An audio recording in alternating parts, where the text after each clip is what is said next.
Picture this, a beast tamer, a total powerhouse, commanding monsters, nightmares, and mythical creatures straight out of legends. This isn't your average 9 to 5, it's an elite gig. Back in the remote sticks of Rella, once kids hit the big 1 to 2, a priest scans their souls to unlock their destiny. And Locke? He dropped a bombshell on the whole village. When the verdict came back, beast tamer. His crew was instantly all over him with the high fives, knowing he just pulled a 1% drop rate. But this class was so obscure, even the priest was scratching his head. Still, the vibes were immaculate. They hyped him up, convinced he'd figure out the meta. Isaac, usually the quiet type, suddenly clenched his fist. He vowed right there to become the world's #1 gladiator. Emmy matched that energy, swearing she'd evolve into the ultimate mage. Kara played it cooler than the others, but her eyes were set on becoming a saint, with the power to heal any injury. Finally, Locke threw his hand in the pile, and they locked in a pact. S rank or bust. They laughed off the sheer audacity of that dream. But honestly, the class title didn't mean squat to our tamer. He just wanted to roll with his squad and catch good times. So, he dedicated himself to making their dreams come true. Cut to 3 years later, the royal capital is getting hammered by a brutal storm. A lone silhouette sprints through the downpour. It's Locke, now 15. He's rushing to the team's crash pad, hand on the doorknob, when he freezes. Voices inside are talking about giving him the boot. It's Isaac, ranting about how Locke is a beast tamer who hasn't tamed a single thing. He's basically a glorified pack mule carrying bags and running errands, entry-level stuff. Emmy tried to clap back, reminding him of their history. But Isaac wasn't hearing it. They're an S-rank squad now, living legends. They can't afford to drag around dead weight in the heat of battle. Then came the hesitation. She mentioned that even the hero had his eyes on their party, and this was their golden ticket. If a celebrity like that joined, the king pays attention, and their village gets saved. Facts, sure, but it stung like hell, especially for the childhood friend soaking in the rain outside. Tomorrow was D-Day. They were hitting the hell dungeon with the hero, and after the clear, Locke was getting cut from the roster. Emmy opened her mouth to argue again, but Isaac pivoted to Kara, who was clutching the dungeon map like gold. She was too paranoid to leave it at the inn. Isaac let out a resigned sigh. Meeting adjourned. Anyone wanting to chat with Locke could do it solo. Emmy bolted for the door, refusing to let the conversation die there. In the rush, they completely missed their old friend lurking in the shadows. Look, it's true the tamer hadn't snagged a sacred beast yet, but he swore to play the ultimate support role, and he delivered on that promise. While other tamers wasted years hunting pets, Locke was the team chef, the inventory manager, the scout, and the guy handling all the gritty grunt work nobody else wanted. He even handled the guild politics. Too bad the squad never realized his value. The sun rose on the next day, and a flashy guy rolled up to the S-rank crew. Meet Kid, the so-called hero in training. He flashed a smile, dropping the pleasure to meet you line. He tried to vibe with Isaac, but Isaac gave him the side eye and turned away, annoyed. So, the new guy switched targets to the ladies, laying on the cringe-worthy flirtation.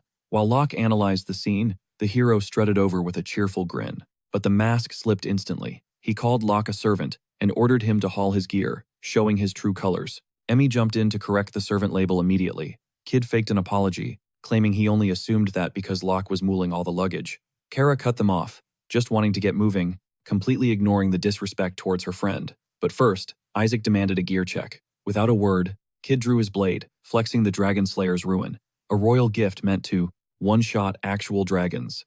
The party was mesmerized. The craftsmanship was god tier. However, Locke spotted a flaw. Is that a hairline fracture near the hilt? Offended, Kid snapped, pressing the cold steel against Locke's throat and barking servant again. The tamer didn't even blink, just sighed in acceptance. Isaac ordered them to ignore the drama and focus up. With the hero finally on the scene, the vibe shifted instantly. The squad felt that familiar safety net, convinced they were untouchable again. Hype levels maxed out as everyone high-fived, swearing to speedrun this dungeon and clear it with 0 casualties. Locke, however, was treated like an invisible NPC. He watched from the sidelines, a bitter déjà vu of the pact they made as kids, except he wasn't part of it this time. He felt powerless. In the past, being their rock was enough fuel to keep him going through the grind. Supporting their dreams used to be his dream, but now, he couldn't even muster a fake cheer. The squad marched into the hell dungeon with Locke, taking point like always, but Isaac was on his back, nagging him to pick up the pace every 2 seconds. The tamer was actually working overtime, casting Monster Detect to map out enemy hotspots, carefully plotting a route to avoid unnecessary brawls. Because here's the thing, the shortest path is usually a death trap, but logic wasn't on the menu today. The gladiator just couldn't process it, screaming at Locke to stop stalling. Locke tried to break down the strategy, but Isaac wasn't hearing any of it. He was too busy sucking up to the hero, desperate to rush the boss room to impress him. Kid just shrugged, throwing shade about how empty the dungeon seemed, joking that even a servant could lead the way at this rate. Locke's ears pricked up. He heard threats incoming, but the disrespect silenced him before he could warn them. Isaac asked if the hero had raided this spot before. The answer? Yeah, once. He'd tagged along with a high-tier pro and barely made it out alive. That trauma made him swear off teaming up with mediocrity ever again. Right on cue, a swarm of insectoid nightmares burst from the shadows. Locke didn't flinch. He deleted them with lethal precision and immediately pivoted back to guiding them to the next zone. But Isaac? He was triggered for no reason. He smacked the map, right out of Locke's grip, barking orders to move. He claimed his demands were basic, flying into a rage, and roasting Locke while commanding him to sprint. Kid snatched the map, analyzed the route, and then dropped a bombshell on the group. The tamer wasn't taking the direct line. He was taking the long way around. The squad gasped like they'd just uncovered a conspiracy. Even Emmy looked at him with fresh suspicion. Locke tried to defend his tactical choice, but Isaac was already spinning the narrative, accusing him of petty sabotage and trying to tank the mission out of spite. It was a wild, toxic accusation. Then, the unthinkable happened. Emmy walked up silently and delivered a soul-shattering slap across Locke's face. He stood there, stunned, while she played the victim, feeling totally betrayed. Tears streaming, the mage demanded to know why he couldn't get it through his head that this wasn't a game. She dropped the ultimatum.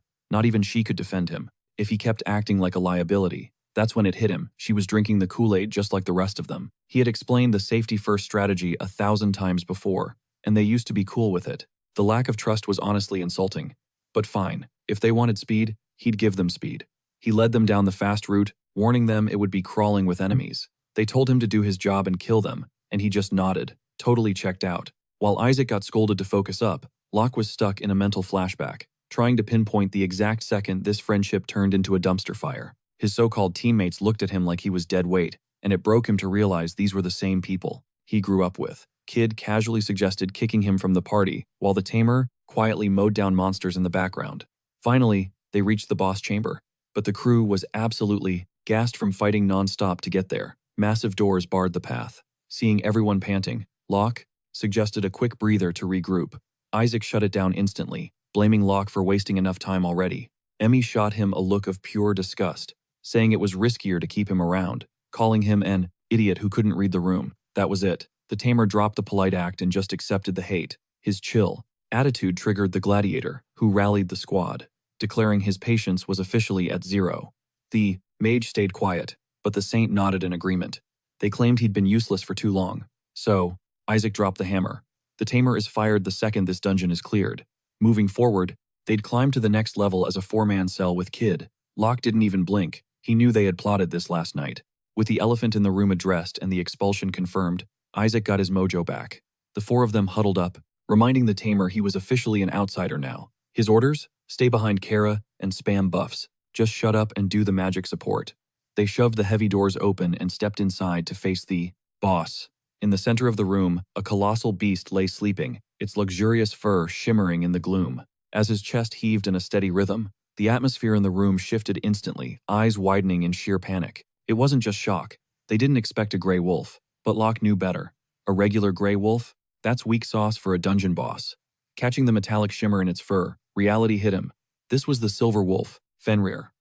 We're talking a legendary catastrophe that could chew up and spit out an S-rank adventurer without breaking a sweat. The only silver lining? Fenrir usually couldn't care less about humans, unless someone was stupid enough to swing first. Too bad the other 2 guys had 0 survival instincts. Thinking it was just trash mob loot, they rushed in, weapons drawn, trying to speedrun the quest. Locke screamed for them to fall back, realizing they were charging straight into a meat grinder, but it was too late. The reckless duo had already launched their attack, leaving the rest of the squad frozen in total disbelief. Despite the direct hit, the wolf didn't even flinch. Instead, the sound of shattering metal echoed. Kid's legendary Dragon Slayer sword just snapped like a twig. While Isaac stood there, confused why his attacks did 0 damage, Fenrir started circling them, his predator mode fully activated. A massive howl ripped through the air, shaking the dungeon to its core. The 2 girls hit the floor, legs turning to jelly just from the beast's aura, with Kara looking like she was about to pass out. Kid yelled for a full retreat, realizing he couldn't fight a boss with a broken hilt. Isaac tried to argue they hadn't even scratched it yet, But that was exactly the point. Free hits yielded 0 damage, staying meant death. They had to bail. Now, gritting their teeth, the squad turned tail and ran the second the beast lunged forward. The chase was on. Locke took point, literally carrying Kara in his arms. But leading the pack only earned him trash talk from the gladiator behind him. Locke dropped to the back, staying silent, but Kid was already cooking up a dark plan. Muttering that this was Locke's only purpose, the hero surged past the tamer. Suddenly, he plunged the broken blade straight into Locke's chest. The betrayal was lightning fast and brutal, dropping the boy to the cold stone, body convulsing in agony. 0 remorse shown. Kid grabbed a spare sword from their loot pile and ditched the heavy baggage, calling it a parting gift for the afterlife.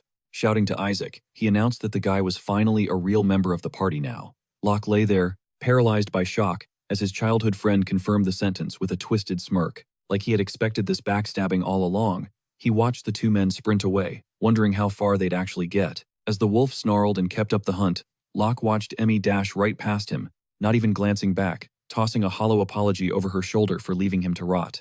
Kara was abandoned too, but she recovered enough to scramble to her feet, her only concern being the expensive dress. Stashed in the luggage, she bolted. Locke's vision started to blur, fading to black, and the last thing searing into his mind was the absolute proof of how much his so-called friends despised him. They decided he was better off dead. After all that talk about promising to do their best, about grinding to get stronger together.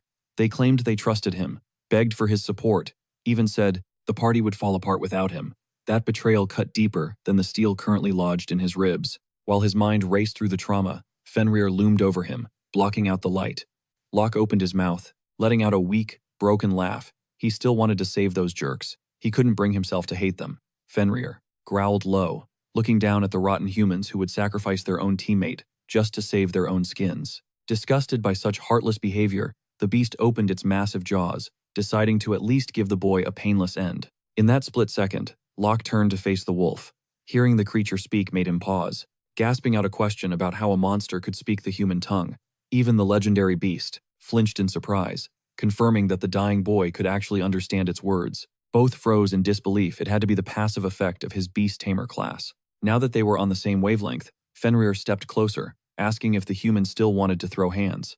Locke insisted he had 0 death wish, but the wolf insisted on playing a little, complaining about being bored in the dungeon for ages. The problem? Playing would definitely kill him. Locke had to use his brain. He scrambled through the abandoned luggage and grabbed Isaac's spare chest plate. With a desperate heave, he frisbee-tossed the armor over the wolf's head. Fenrir's dog software kicked in, he sprinted to catch it mid-air, and trotted back, dropping the slobber-covered armor while questioning the boy's intentions. He chucks it again silently, but putting some real distance on it this time. The wolf is zigzagging back and forth, desperate to snag the prize. The second it leaves his hand, this crazy feeling hits him.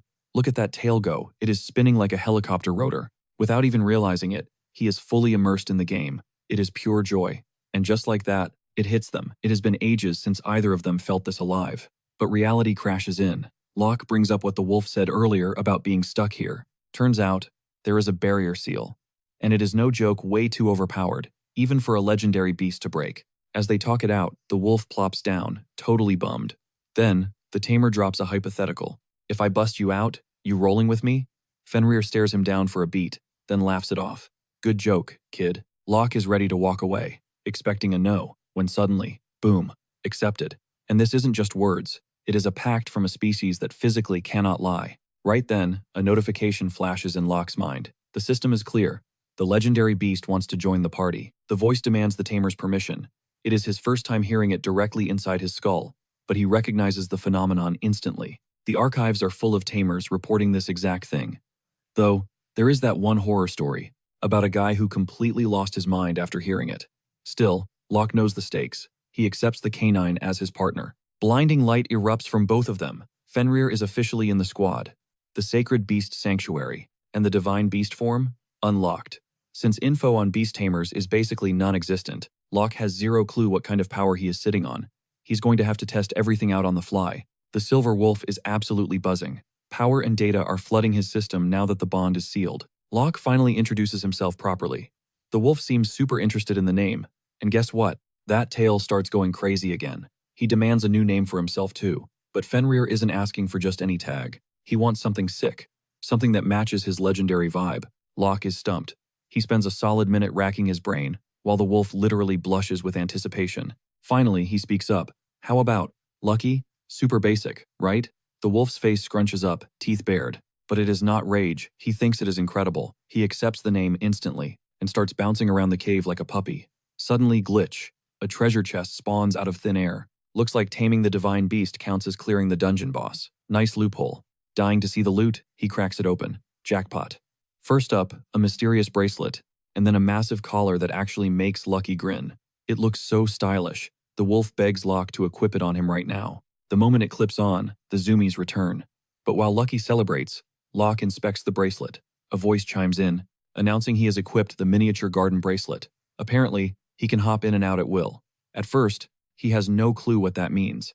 But then, he looks closer at the glass dome, and his jaw drops. It is exactly what it says on the tin, a tiny, living world inside. Lucky, being the curious doggo he is, gets a little too close. His snout taps the glass, and zap, his whole body gets sucked straight into the bracelet. Locke freaks out, totally, not expected. Lucky, you good?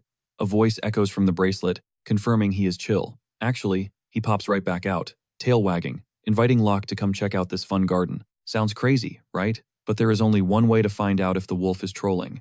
Locke just thinks about entering, and blink he is inside. It is insane, like a completely separate pocket dimension.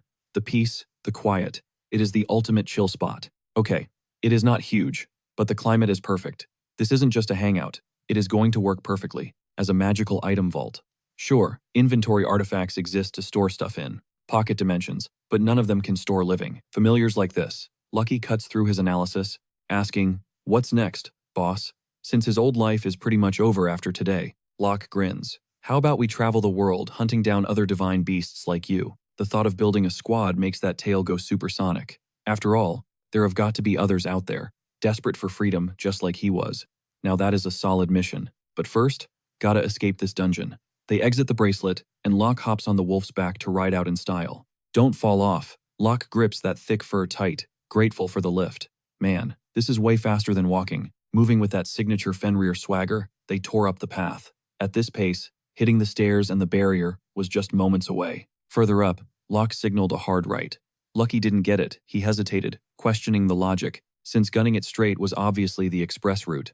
But Locke cut him off. The path ahead was crawling with monsters, and he wasn't interested in pointless brawls today. That earned a nod of respect from the Fenrir. Locke was sharper than he looked.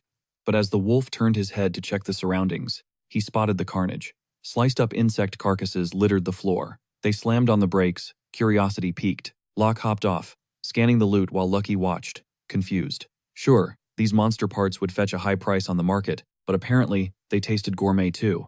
Lucky's ears perked up instantly. Forget the money, he begged for a taste test right then and there. Locke grabbed a massive chunk between his hands. Collect. A flash of light, and poof, the item vanished straight into his inventory. The familiar stared, completely awestruck by the tamer's storage skill. Locke got a hunch. Maybe they could multitask this? He wanted to see if they could auto-loot while mounted. He vaulted back onto the wolf's back and gave the command. But Lucky lacked finesse. His raw, legendary strength was just too much, and splat. The insect chunk exploded into mist. They both froze, staring at the mess, until the big bad wolf whimpered a quiet apology. Embarrassed, he tried again. This time, he moved his massive claws with surgical precision, determined to get a different outcome. The claw tip barely grazed the shell. Collect. But nope, same disaster. Instead of storing it, he sliced it clean in half. Lucky watched in horror as the potential snack crumbled to the ground. Well, lesson learned. Precise looting wasn't in his skill tree yet. The wolf slumped, visibly bummed out, but hey, he'd learn eventually. Right now, they had to focus on the main mission, breaking out of the seal that trapped the divine beast. Lucky shoved against the barrier, solid, impenetrable. Just like he said, it was insanely powerful. He sighed, accepting his fate. Fenrir muttered that this was probably the end of the road for them. Short trip, but a fun ride.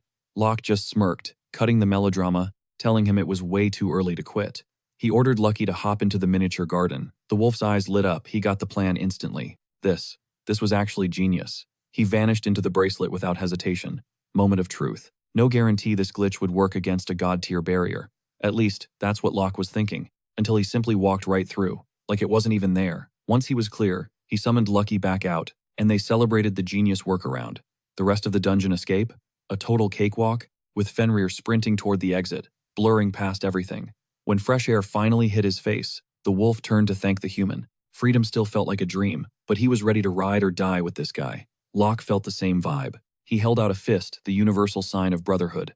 Lucky raised a massive paw to bump it back, then remembered he crushed the loot earlier and pulled back. Instead, he gently pressed his snout against Locke's fist, marking the start of something bigger than a simple partnership.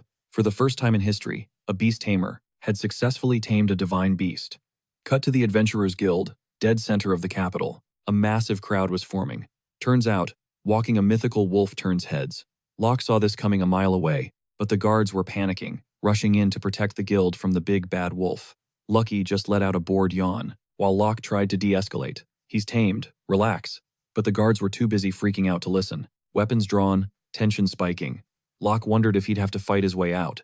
Just then, a familiar face stepped out to investigate the commotion. Rika, the receptionist. She breezed past the guards, who immediately blushed and stepped aside and beamed at Locke. "Welcome back." Then she paused. Wait, wasn't he supposed to be grinding in the Hell Dungeon? Her thought process crashed as she locked eyes with the absurdly majestic wolf standing right there. Locke just laughed, playing it cool. "Oh, this? Meet my new familiar, Fenrir." At first, she thought her ears were glitching. Fenrir? Like the legendary world-ending wolf? Then she saw his face. He wasn't joking. Her jaw dropped, and she congratulated him on becoming the master of a literal god. The guards and the crowd overheard her, but their brains refused to process it. Taming Fenrir? That's impossible. But facts are facts. Now came the boring part, paperwork. He had to register the beast, so they ushered him inside. While Locke speed ran the registration process, Lucky just plopped down in front of the guild for a well-deserved nap. He gave Rika props for patching him up.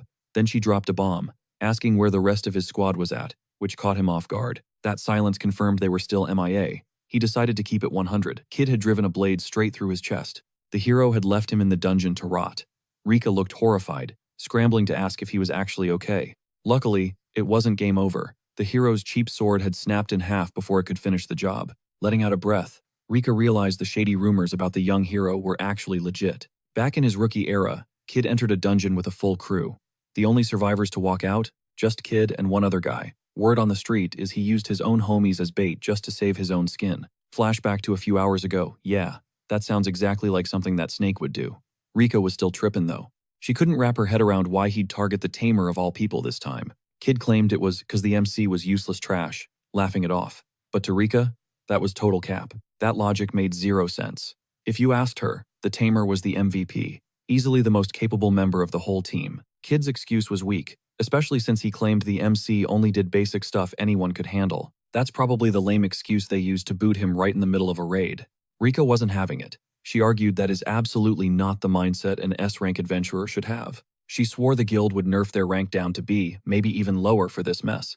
The MC was shook. He tried to defend them, claiming that was too harsh since they had some solid wins. But betrayal? That's a straight-up violation of guild law. Plus, the rest of the squad is still missing, which just proves they're total noobs without him. Rika laid out the hard facts. They haven't even cleared the exit yet. They're stuck in there with Kid, a psycho who'd commit any atrocity just to save his own neck. Hearing that, the MC bolted for the door. Rika yelled after him, warning that they'd probably just trash-talk him again, even if he saved their lives. She was probably right, but he couldn't just delete the good memories of them from his brain. So he decided he wasn't going back for love. He was going back to flex his gear in their faces. Rika didn't see that coming, but she vibed with it. She bowed goodbye, trying to hide her heartbreak as he ran off. Outside the guild, a familiar bark hit his ears. He almost forgot Lucky was chilling right there. The local kids were climbing all over the beast like a jungle gym. He asked his buddy if he was down for one more dungeon run. But before moving, the beast warned him, "Those snakes are undoubtedly going to betray you again." "I know," the MC replied. "This is the last time, period." Seeing the fire in his eyes, Lucky knew there was no stopping him. Total respect. The beast said, "Peace out" to the kids, tail wagging like crazy. The MC hopped on his back, and they zoomed back toward the dungeon at mosh speed. Meanwhile, on the 5th floor, Kid was chewing out the squad for getting lost without a map. Isaac clapped back, screaming that Kid wasn't doing any better. Suddenly, they missed their old guide. Emmy frowned, looking defeated. The hero roasted them, calling them worthless slugs who didn't deserve S-rank status. Isaac defended himself, yelling that they just sprinted up from the 10th floor. Of course they were gassed. He told Kid to stop acting high and mighty when he couldn't even swing his own weapon right. They were taking the shortcut, no detours. So why were they drowning in double the monsters? Low-floor mobs are supposed to be trash, but these things felt like they were on steroids. They cleared the path, but it drained their MP. They just prayed the monsters would get weaker on the next floor. While they caught their breath, Kid asked if Isaac's spare sword was actually usable. They told the hero to chill and save his energy for when the enemies actually showed up. Kid wasn't having it. He mocked Isaac's rusty-looking blade until his face went ghost white. "Is that thing cursed?" Kid stammered. Isaac shrugged, explaining he bought it in the city and it never rusted. Never chipped either. Kid froze in disbelief. He demanded to inspect the girl's staffs immediately. His panic spiked. Looking closely, he realized the gear was god tier. He couldn't believe he was stuck with idiots who didn't know what they were holding. The gladiator is totally clueless about the insults, proving he has zero idea what's actually going on. Then, Kid drops the bomb. Lo had been flooding them with an insane amount of blessings. No wonder they hit S rank in just 3 years. This is news to Isaac, who genuinely believed they ground their way to the top on pure skill.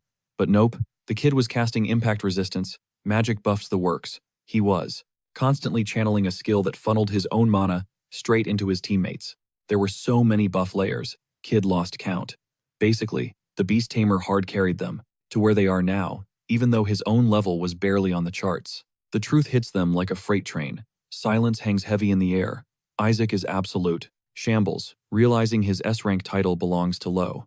Flashbacks hit. Even back then, their trainer was always hyping up the Tamer's rapid growth. In reality, the gladiator was always being compared to him, basically told to take notes from his lesser partner. It was always like that, pre-adventure days included. The Tamer's shadow has been looming over him forever. Now that the shadow is gone, Isaac's brain refuses to compute. Emmy looks worried. But Kid, he's just calculating how much of a burden they are. He checks Kara's status. Doing the math, she's got about 12 healing charges left for the squad. As for the mage, she'll have to make do with her spells. Keeping the momentum, the hero reads the room and pushes them to the next level. Before the stairs to the 4th floor, 5 orange ants block the path. A head-on collision is suicide. Those things will signal the swarm before the first punch lands. Kara is ordered to dump her remaining mana into healing everyone. Plan is, Gladiator takes point, Maiden Saint in the middle, Kid covering the rear, full sprint, no looking back, no stopping. The second the ants spot them, the hero pulls a dirty move and stabs the Saint in the back. She doesn't even process it, but Kid is already grinning that toxic smile. He leaves her in the dust, claiming a healer out of juice. Is just dead weight good for one thing? Drawing aggro. As she looks up, she sees her party sprinting away. Without a single backward glance, her trembling hand reaches out, begging them to wait. But it's game over. The swarm is already on her. She feels their presence, turns around, and sees the nightmare piling onto her. Down on the 4th floor, amidst the chaos, Isaac screams, demanding to know why Kid betrayed Kara. Kid shrugs it off. Sacrifices are part of the survival game. Besides, what happens in the dungeon stays in the dungeon. They're all accomplices now. Anyone who talks goes down with the ship. The brutal reality sinks in. It's just like back then, they abandoned Lo when they could have saved him.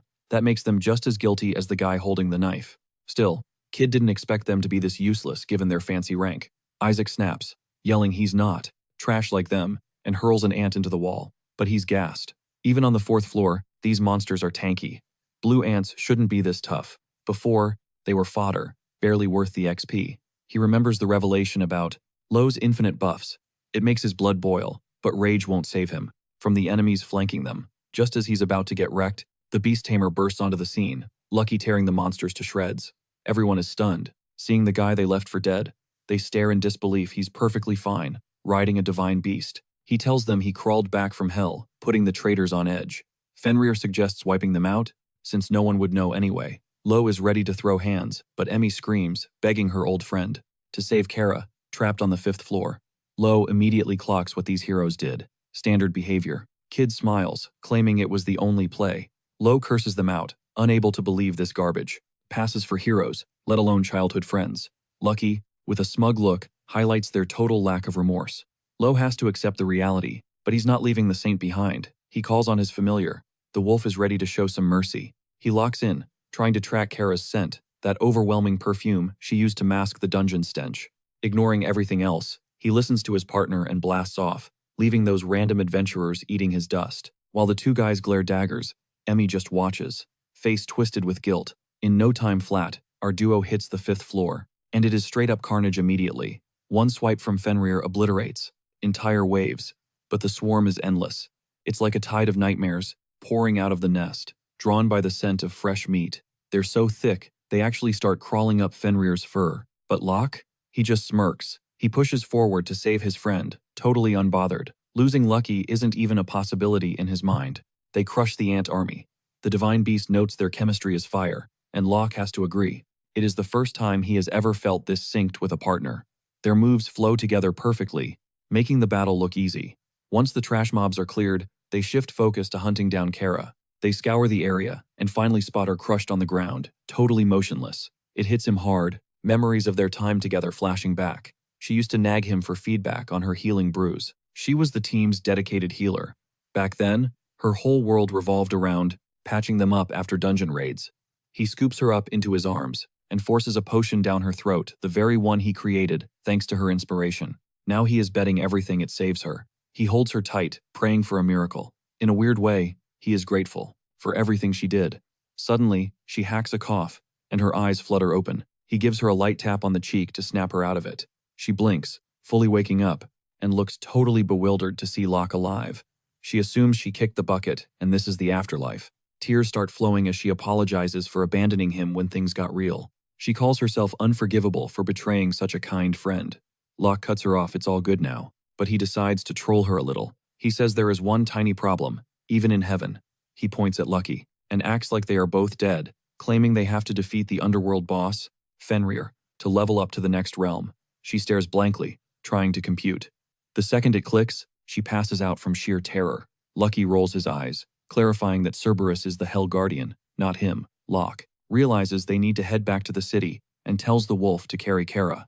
Lucky looks offended, grumbling that his back is VIP access only, but eventually caves to the boy's demand. Locke thanks him for being cool about it. Suddenly, he spots a crack in the cave wall. Looks like a secret entrance to another ant nest. Lucky lights up instantly. Dude wants ant eggs. He is practically drooling thinking about the flavor. Distracted, the wolf bounds down the path, leaving Locke in the dust. When they hit the next zone, Lucky finds his snack stash. He locks onto the target. But while Locke is checking out the eggs with curiosity, he suddenly notices one egg is a totally different color. He looks around, most of the other eggs have been smashed open. Snap. The survivors start hatching, revealing these orange juvenile ants. Locke draws his weapon, ready to brawl.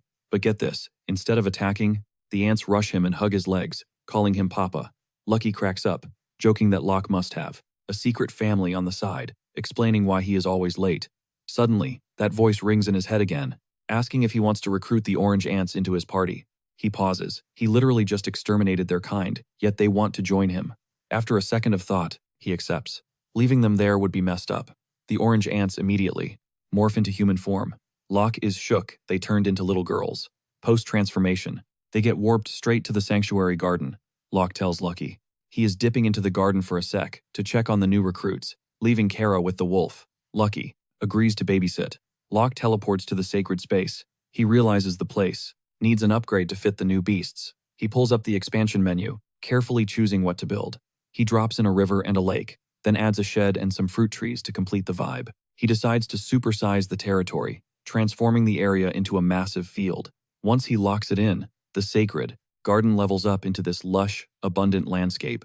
He stands there jaw-dropped, totally shook by the upgrade. Across the field, he spots the orange ant squad huddled up. Curiosity peaks, so he hollers over to ask what the deal is. One zooms over, all hyped, reporting that they're scrubbing the monster corpses. He thinks that's sick. Talk about playing to your strengths. He gives her major props, telling her she's the absolute MVP of the sacred garden. The ant beams, literally glowing because Papa praised her. At this point, he just rolls with the whole dad title. Then he clocks the tiara she's rocking, guess she's the queen bee, or ant, the special one, in his army. Suddenly, he realizes he's burning daylight, time to bond with the colony later. He warps back to the bad dungeon. Instantly, Lucky is freaking out, screaming about an emergency. Locke goes into full panic mode, thinking it's another monster raid. But then, with huge puppy dog eyes, Lucky drops the bomb. The eggs hatched and the pantry is empty. Dude was just hangry.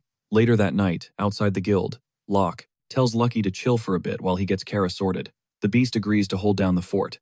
Locke kicks open the doors, Kara limp in his arms, only to find Kid throwing a massive tantrum. The guy is gaslighting everyone, insisting he had zero part in the dungeon disaster and that he's squeaky clean.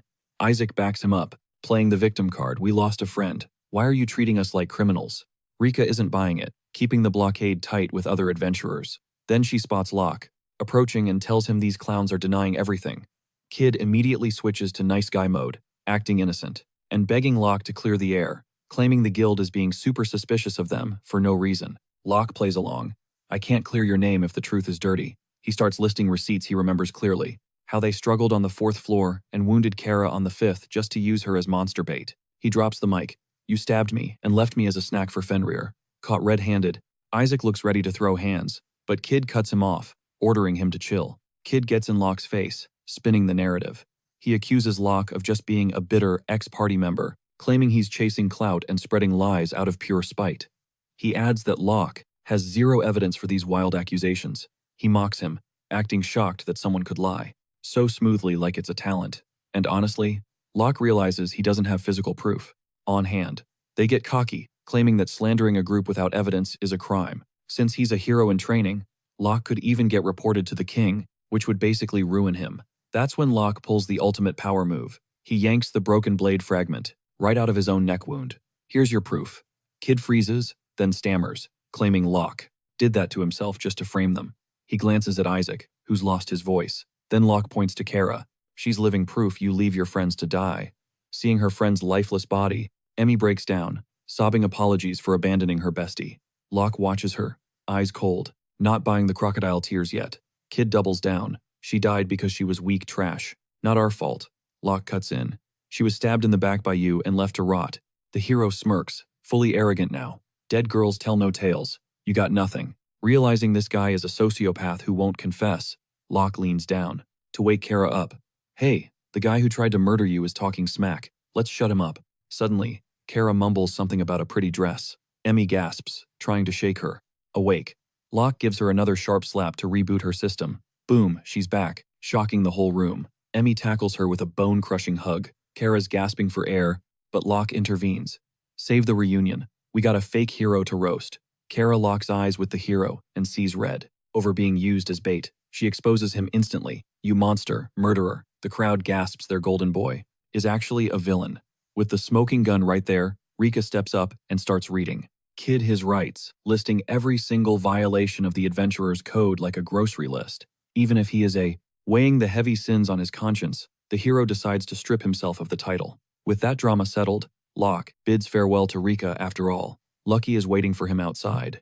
But just as he's about to bounce, Isaac drops to his knees right in front of him. It's a pathetic display. Isaac admits he was wrong, and actually begs Locke to lie and say the abandonment was a tragic necessity. The guy is desperate to cling to his status in an S-rank party, terrified that this scandal is going to strip everything away. Locke just sighs. It's obvious this clown hasn't learned a single thing. He looks Isaac in the eye and drops a bomb. He knew Kid was planning to stab him, and he let it play out. Isaac tries to play dumb, but Locke isn't buying it. He remembers hearing Kid ask Isaac if he was in on it. Bottom line, this was a setup from day one. They were always Dovlagus, planning to bleed him out and leave him to rot in that dungeon. Instead of apologizing, Isaac flips the script, getting salty and calling Locke an ungrateful brat. He claims he carried Locke for years, and this is the thanks he gets? He even has the audacity to claim he made Locke into an S-rank adventurer. Hearing this delusion, Rika lets out a tired sigh. Time for a reality check. Isaac is only S-rank because he rode Locke's coattails. Fact is, Locke is the only one in that squad with actual S-rank skills. The rest of them, mid-tier B or C ranks at best. Locke is shook hearing this. He spent his whole life thinking he was the weak link. Rika keeps it 100, assuring him that even if he'd teamed up with total noobs, his raw talent would have carried them to the same heights. Isaac snaps, screaming in frustration. He insists he's the alpha, stronger than Locke, and claims the receptionist is just spouting nonsense to prove a point. He throws down the gauntlet, a mission challenge. If Locke wins, Isaac accepts the demotion, but if Isaac wins, they wipe the slate clean. Locke thinks about passing on this mess. However, Rika accepts the terms on his behalf. Still, our MC makes one thing crystal clear. He ain't joining another party right now. Rika counters, suggesting he pair up with a rookie E-ranker to prove he can lead. If he pulls that off, she promises a reward that's actually worth his time. Since it's his first solo run, the nerves are hitting, but Locke accepts Isaac's challenge. Emmy and Kara are hopping in on the mission too. But Kid, he's benched. The so-called hero is officially under suspicion for murder. Kid just smirks, acting like he's untouchable. He claims that dirt is ancient history and impossible to prove now. But hold up, plot twist. A cloaked figure in the crowd screams out that he's got the receipts to testify. The guy drops the cloak, and Kid's face goes pale. He reveals he was part of an E-rank squad called Obsidian Lance, and they were Kid's previous victims. The hero immediately screams Cap, trying to deny it, but the witness doesn't stop. He drops the location where it went down, the Dungeon of Extinction. With zero fear, he exposes the truth. The hero attacked his own teammates and used them as live bait to save his own skin, pulling the exact same move he tried on Locke's group. The survivor tried to save his crew, but it was already too late. Still grieving, he dragged himself back to town and spilled the tea to everyone about what happened, but nobody believed a word. They all sided with the Golden Boy because of his shady connections to the royal capital. Crushed by guilt, he apologizes for not being strong enough to stop history from repeating itself. The crowd is shook, realizing how toxic and evil their hero really is. Rika steps up, declaring that this time, he isn't walking away. The evidence is stacked. Kid grinds his teeth, losing his cool and calling everyone pathetic. Mask off literally and figuratively.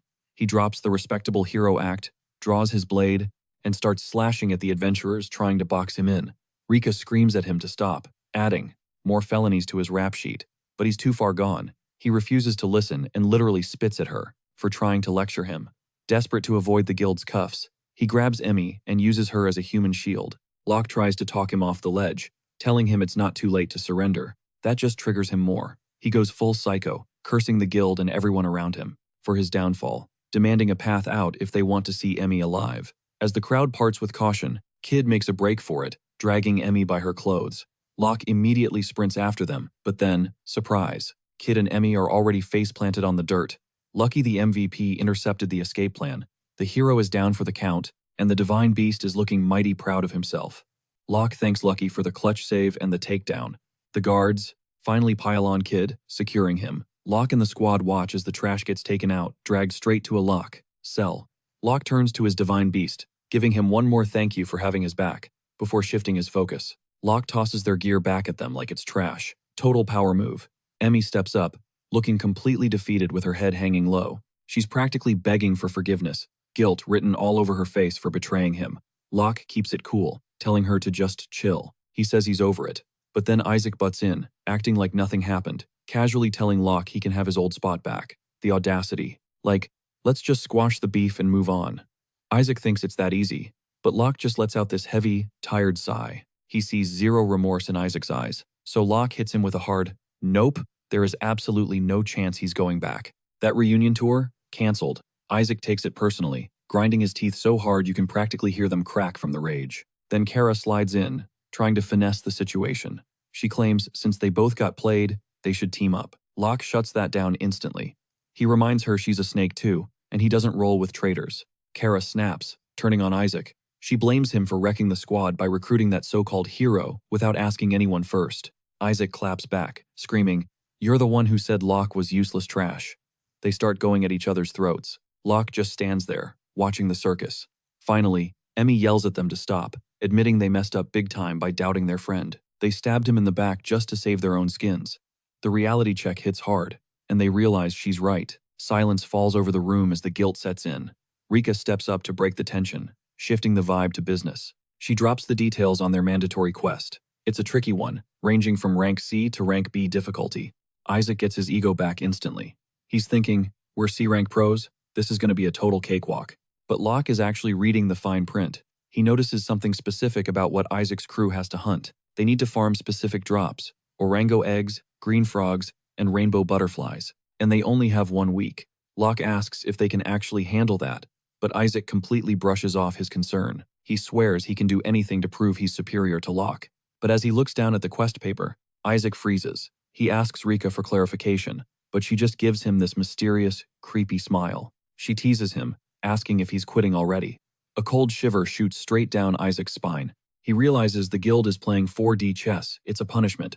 Isaac is absolutely terrified of green frogs. Emmy has a massive phobia of bug monsters, and Kara hates orangos. The guild doesn't play nice with rule breakers. They messed up, and now they're being tested to save the guild's reputation. It's karma served cold. Isaac swallows his pride and accepts the nightmare quest.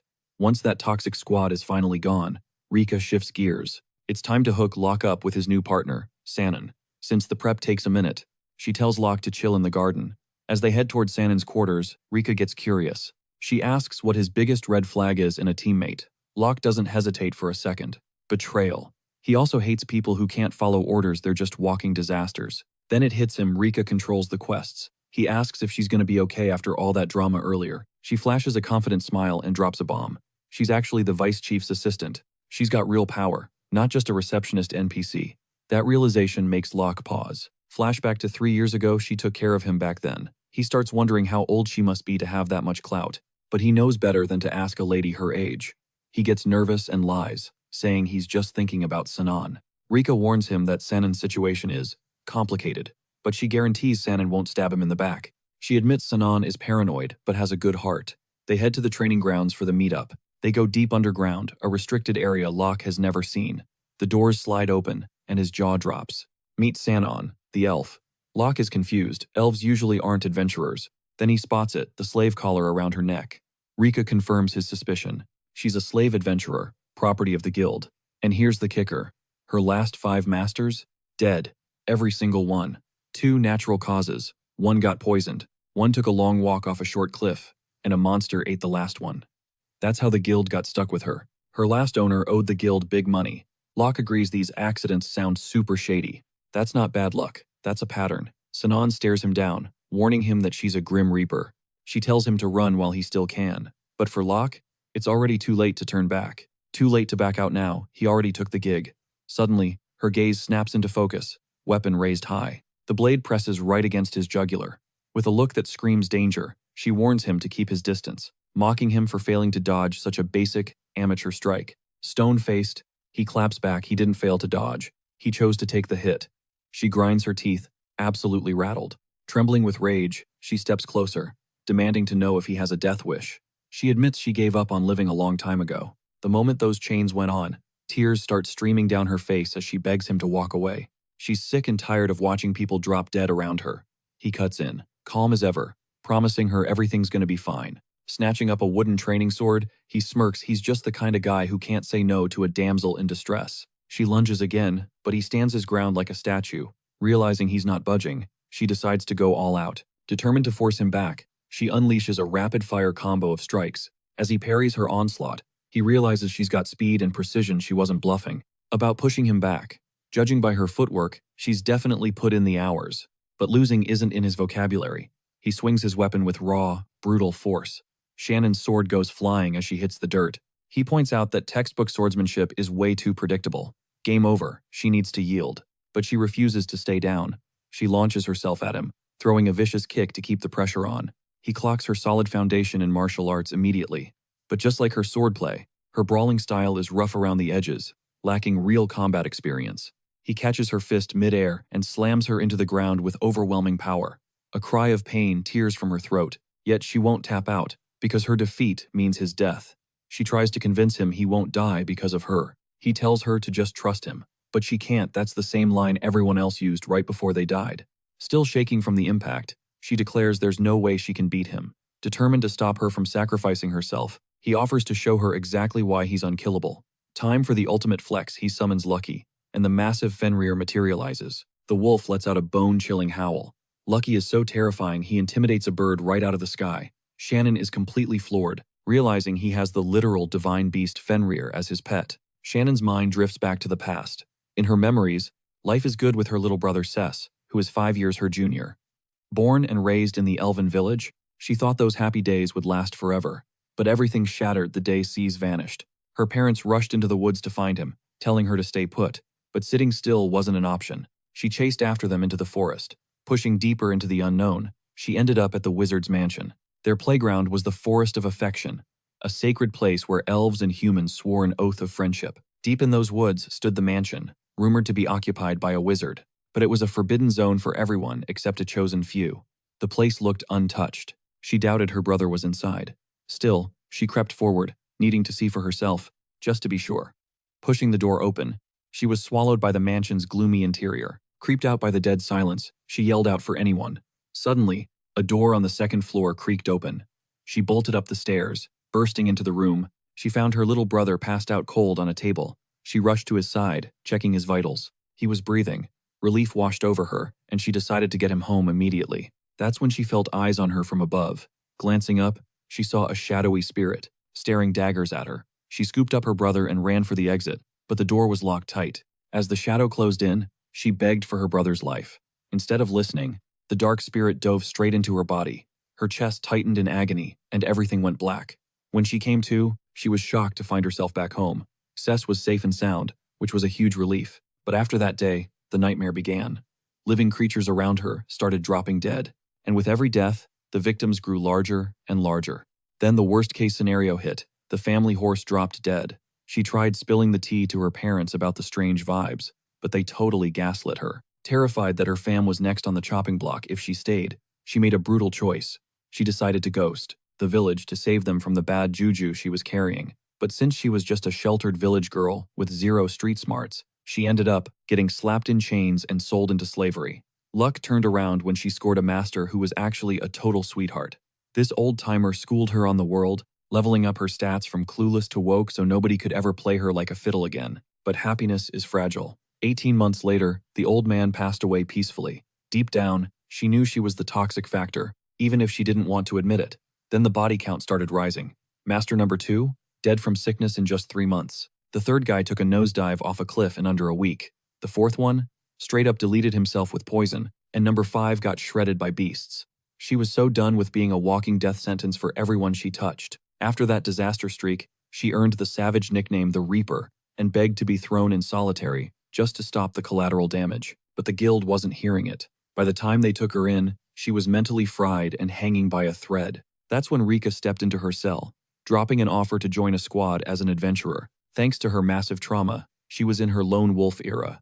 To dodge teaming up with anyone, she'd trauma dump her backstory immediately, sending adventurers running for the hills.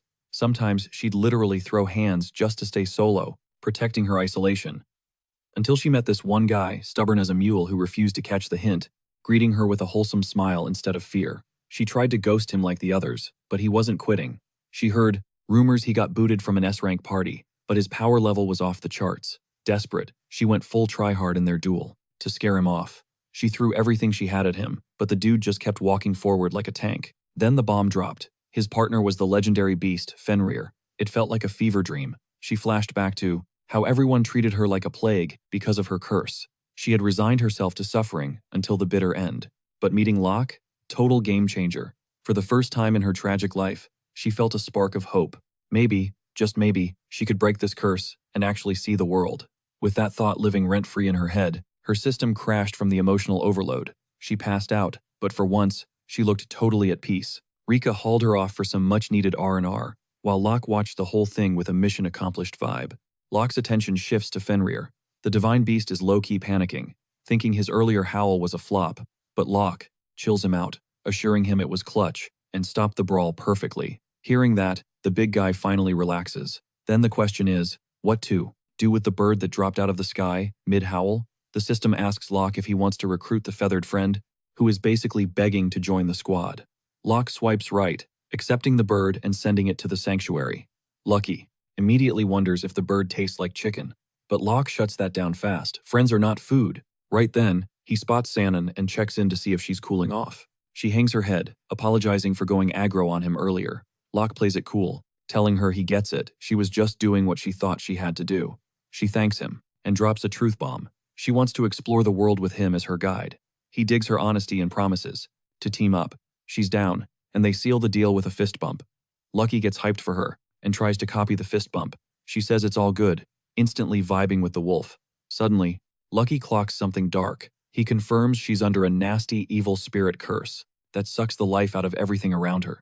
If they don't fix it, it's literally going to game over her. Since this has been haunting her forever, she asks if there's any cheat code to break the curse. But Lucky's got nothing, and Locke admits he's clueless about curses too, so he's no help. Then, Lucky bows his head for a sec and chomps down on Locke's head. While Locke is panicking, covered in wolf drool, a massive data dump of knowledge floods his brain. After processing the info, Locke realizes his familiar is actually insanely OP.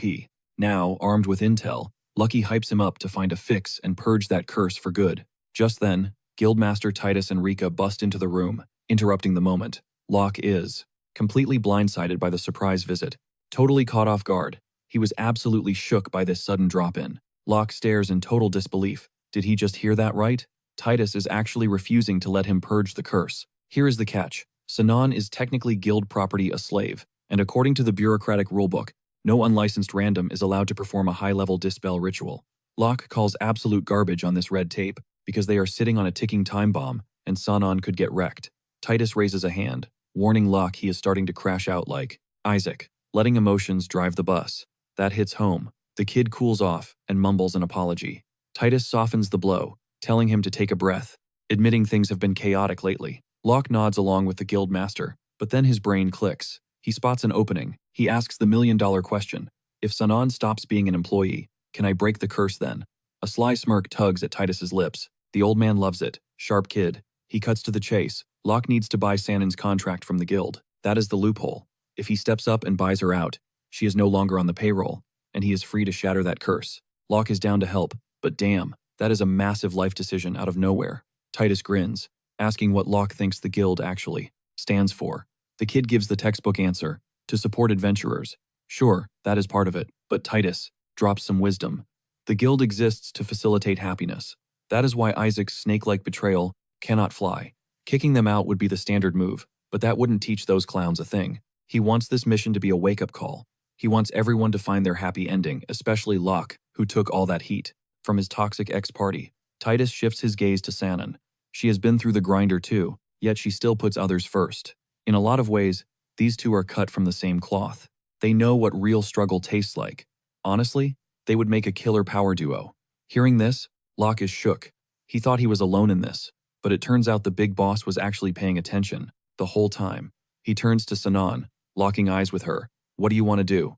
She hesitates, falling back on her I am just a slave mindset. But deep down, if she had a say, she wants to roll with Locke. That seals it. He is taking her. He asks for the price tag, but Titus waves it off. What a coincidence. The mission reward covers her cost exactly. Locke scratches his cheek, thinking that is way too convenient to be an accident. Deal signed.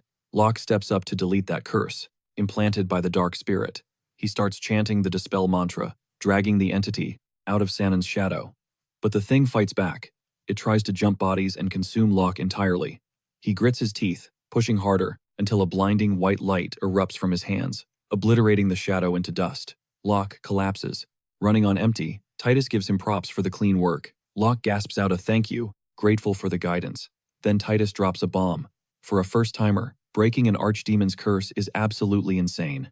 Burning with curiosity, the kid grills him about the curse's true nature. Even though he's totally out of his depth, Titus breaks it down. This isn't the first time. From what he's gathered, this nightmare stems from summoning demons that used to rule the entire world. Locke definitely would have appreciated a heads up that they were dealing with a legit demonic hex, but honestly, he's just vibing that they survived. Shannon steps up, thanking him for obliterating her curse. Locke flashes a reassuring grin, and even Lucky is hyped that things worked out. Titus snaps them back to reality time to grind and gather materials. Gotta beat Isaac's squad to the punch. He kickstarts the prep and warps the whole crew straight to the sanctuary garden. Shannon is absolutely floored. It's like a whole other dimension hiding inside his bracelet. Catching a glimpse of her glowing smile, Locke is totally captivated. But the moment she catches him staring, Shannon teases the poor guy, leaving him blushing hard. She pivots, pointing at the skybird, asking if that creature is another one of his buddies. Skybirds are ultra-rare spawns, usually cruising at altitudes that make them impossible to even spot. She's seriously impressed he's tamed such OP beasts, especially high-tier monsters like Fenrir. While they're chatting, Lucky's stomach starts growling. He hits Locke up for some grub. The second his familiar brings it up, Locke realizes he's starving too. Lucky perks up, bragging that he ordered the orange ants to drag in some monsters for a feast.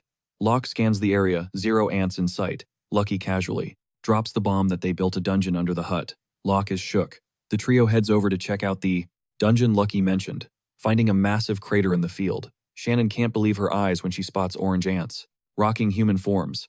And the kicker? She's stunned to hear them calling Locke Daddy.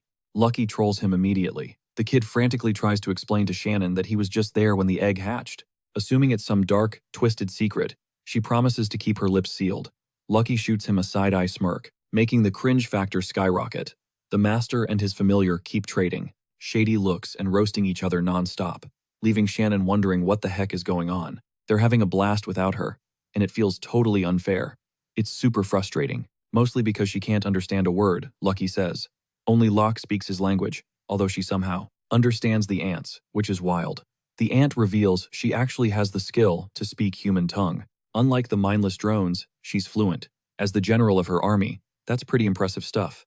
Now it clicks why she's got such high-level negotiation skills and can bark out structured commands to the squad. To loop Shannon in on Lucky's chatter, the ant casts a skill on her, unlocking the ability to understand other languages. Lucky gives it a test run, and magically, she understands the divine beast perfectly. Locke is stunned. He realizes there's still a ton of lore he hasn't uncovered. The elf thanks her for the new perk, and the two of them vibe instantly. Suddenly, Locke realizes he never actually named the ant.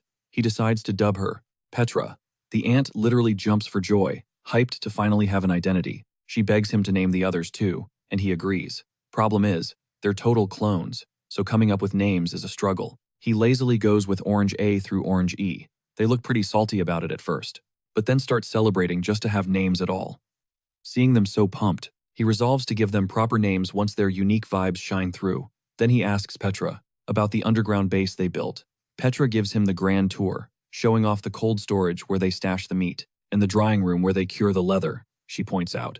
The vault where they hoard all the magic stones found while digging. He's blown away by how complex this dungeon is, especially since they speedran the construction. He gives major props to Petra and her ants for the grind. He was freaked out by the dungeon talk, but it's basically just a high-tech nest for Petra's crew. Since they're stocked on meat, it's an all-you-can-eat buffet. Later, Locke hits up the market and realizes he completely forgot the cooking gear. With time ticking down, he decides to just whip up some chicken, fried style. It's a no-brainer recipe. Dip in batter, toss in oil. It pairs perfectly with cabbage. So he goes to grab some greens, but the vendor drops the bad news. They're completely sold out of cabbage. Locke looks absolutely crushed. He was dying to serve up his masterpiece for the squad to taste. Suddenly, a voice cuts through the air. "You really got time to waste on that garbage?" Locke snaps his head back. It's Isaac, flanked by his crew, wearing that signature punchable smirk. Isaac doubles down. "Get on your knees and beg, and maybe I'll let you back in." Sinan steps up instantly, shielding Locke. Isaac blinks, totally confused. "Who's the random?" Locke cuts in, murmuring to Sanan to just ghost him. He locks eyes with Isaac. "We're done here. Zero ties. So quit wasting my oxygen." That hits a nerve. Isaac lunges at Sinan, but Lucky is a blur of motion, intercepting the strike effortlessly. Locke's eyes go cold. "Control yourself. Eyes on your own game." Isaac grinds his teeth, fuming. He sneers, "Bet the guild saddled you with this elf just to sabotage you." But then he actually looks at her, really looks, and realizes she's zero threat. She looks like total NPC fodder. He laughs, taunting Locke. "With dead weight like that, you'll never hit your peak." "That does it." Sanan explodes. "Locke isn't weak. You have no idea what he's capable of. He's not some trash you can just toss away." Isaac just gives a condescending chuckle. "Know your place, girl." Then Kara pipes up, eyeing the elf. "This your new sidekick?" Locke nods, introducing Sinan, an E-rank adventurer. Kara looks her up and down. "Yikes, that outfit? Tragic. If you're rolling with Locke, fix your look." Locke snaps back. "Worry about your own life, Kara. Fashion doesn't slay monsters." Kara rolls her eyes, salty as ever. "I never thought you'd stoop to a bottom-tier scrub." Suddenly, Emmy steps in, cutting the tension. She apologizes to Sanan for the disrespect, then bows deeply to Locke, guilt written all over her face. She admits she almost quit, but she needs this one last fight against him just to see where she stands. It's the only way she can move on. Isaac interrupts, barking orders to move out, but drops a final warning to Locke. "Bring your A-game, or I'm crushing you." As they storm off, Sanan nudges Locke. "We should bounce too." Locke flashes a grin, totally unbothered. "Relax. We got this. I've got a new reason to win now. A real motivation. But first, food." Back at camp, Lucky is creating absolute chaos, trying to handle the cornmeal. Locke scolds him. "Quit playing with the food." But Lucky insists. He's not playing. He's sous-chefing. He tries again, and fails. Spectacularly. The crew cracks up at the clumsy attempt. Finally, prep is done, and Locke drops his secret weapon, his signature, extra, crispy fried chicken. They dig in, and one bite changes everything. Pure bliss. It's heaven on a plate, shatteringly crisp skin, juicy perfection inside. Locke warns. "Sinan, easy. It's piping hot." She nods, but she's already inhaling the food, because it's just that addictive. The rest of the squad goes full feast mode, until they're stuffed. Post-dinner, Locke spreads out the map. Next stop, Verdun Dungeon. We are talking a grueling 2 or 3 day carriage ride, and the raid itself? That usually eats up about a week. The terrain is a nightmare, nothing but treacherous swamps and dense, unforgiving forests. But, Lok points a finger, we cut straight through. We're there in under half a day. He analyzed Isaac's gear, and the carriage tracks. They're taking the standard tourist route. They'll get bogged down in the woods. Unless they've got a cheat code, he doubts they'll risk the shortcut. It's an easy win. Sanan finally gets his cockiness. Now that they're rested and fueled up, they decide to head out. They hop on Lucky's back and plunge into the forest. Sanan whispers a sorry to the beast for the extra weight. Lucky just grunts, he doesn't mind. Locke smirks. The forest is silent. Every monster is hiding, terrified of Lucky. Suddenly, a scream rips through the trees. Someone's begging for help nearby. Must be a monster attack. Locke signals Lucky to circle back and check. Who's bawling their eyes out? But when they arrive, total shock. It's a gargoyle, sobbing uncontrollably. Feeling threatened, the creature panics and unleashes a blast of wind magic. They barely dodge the strike. But Lucky takes that personally. He starts charging energy in his maw, and Locke watches, thinking, now that's power. But he freezes instantly. He realizes Lucky is charging up an absolutely insane amount of energy. The royal capital is directly in the firing line. This blast could wipe the city off the map. Cold sweat drips as Lucky signals he can't stop the launch. He unleashes the power. Locke throws himself between that sphere of destruction and the city, casting a shield in a split second. He's trying to tank the hit to minimize the fallout, but the beam is so overpowered, he's fighting just to keep his footing. Even while taking damage, he refuses to fold. He manages to slice the attack in two, diffusing the catastrophic impact. Gasping for air, Locke actually pulls it off. Everyone survives. While Lucky tries to act cool and distance himself, Sanan rushes over, asking if he's good. He nods, assuring her he's fine, just relieved to see his squad is safe and sound. Suddenly, she spots it. His hands are a bloody mess. Locke tries to shrug it off like it's nothing. He claims a basic healing potion will fix it in a snap. He grabs a vial from his inventory, straight from his garden supply. He downs it, and boom, wounds healed instantly. Sanon's face lights up. She is totally shook by how OP that potion is. Meanwhile, Lucky bows his head, apologizing to his master for causing trouble again. But instead of scolding the beast, Locke thanks him for having their backs, pointing out that he was just trying to protect them from the monster threat. However, he drops some wisdom. With mana that wild, Lucky needs to learn how to control the output, so they don't have any more close calls. The divine beast sniffs, overwhelmed by his master's chill reaction. Unable to hold back, he lets out a massive, happy howl. Then, Locke shifts gears. He looks at the gargoyle, who instantly panics, backs away, and screams monster at him. Locke is like, excuse me? Clearly not the villain here. He asks why the creature was sobbing earlier. The gargoyle spills the tea. It was just deeply depressed, after getting fired from the demon army. Apparently, it was built from scrap materials, so its mana stats are trash tier. It was stuck on janitor duty, cleaning the Dark Castle for 100 years.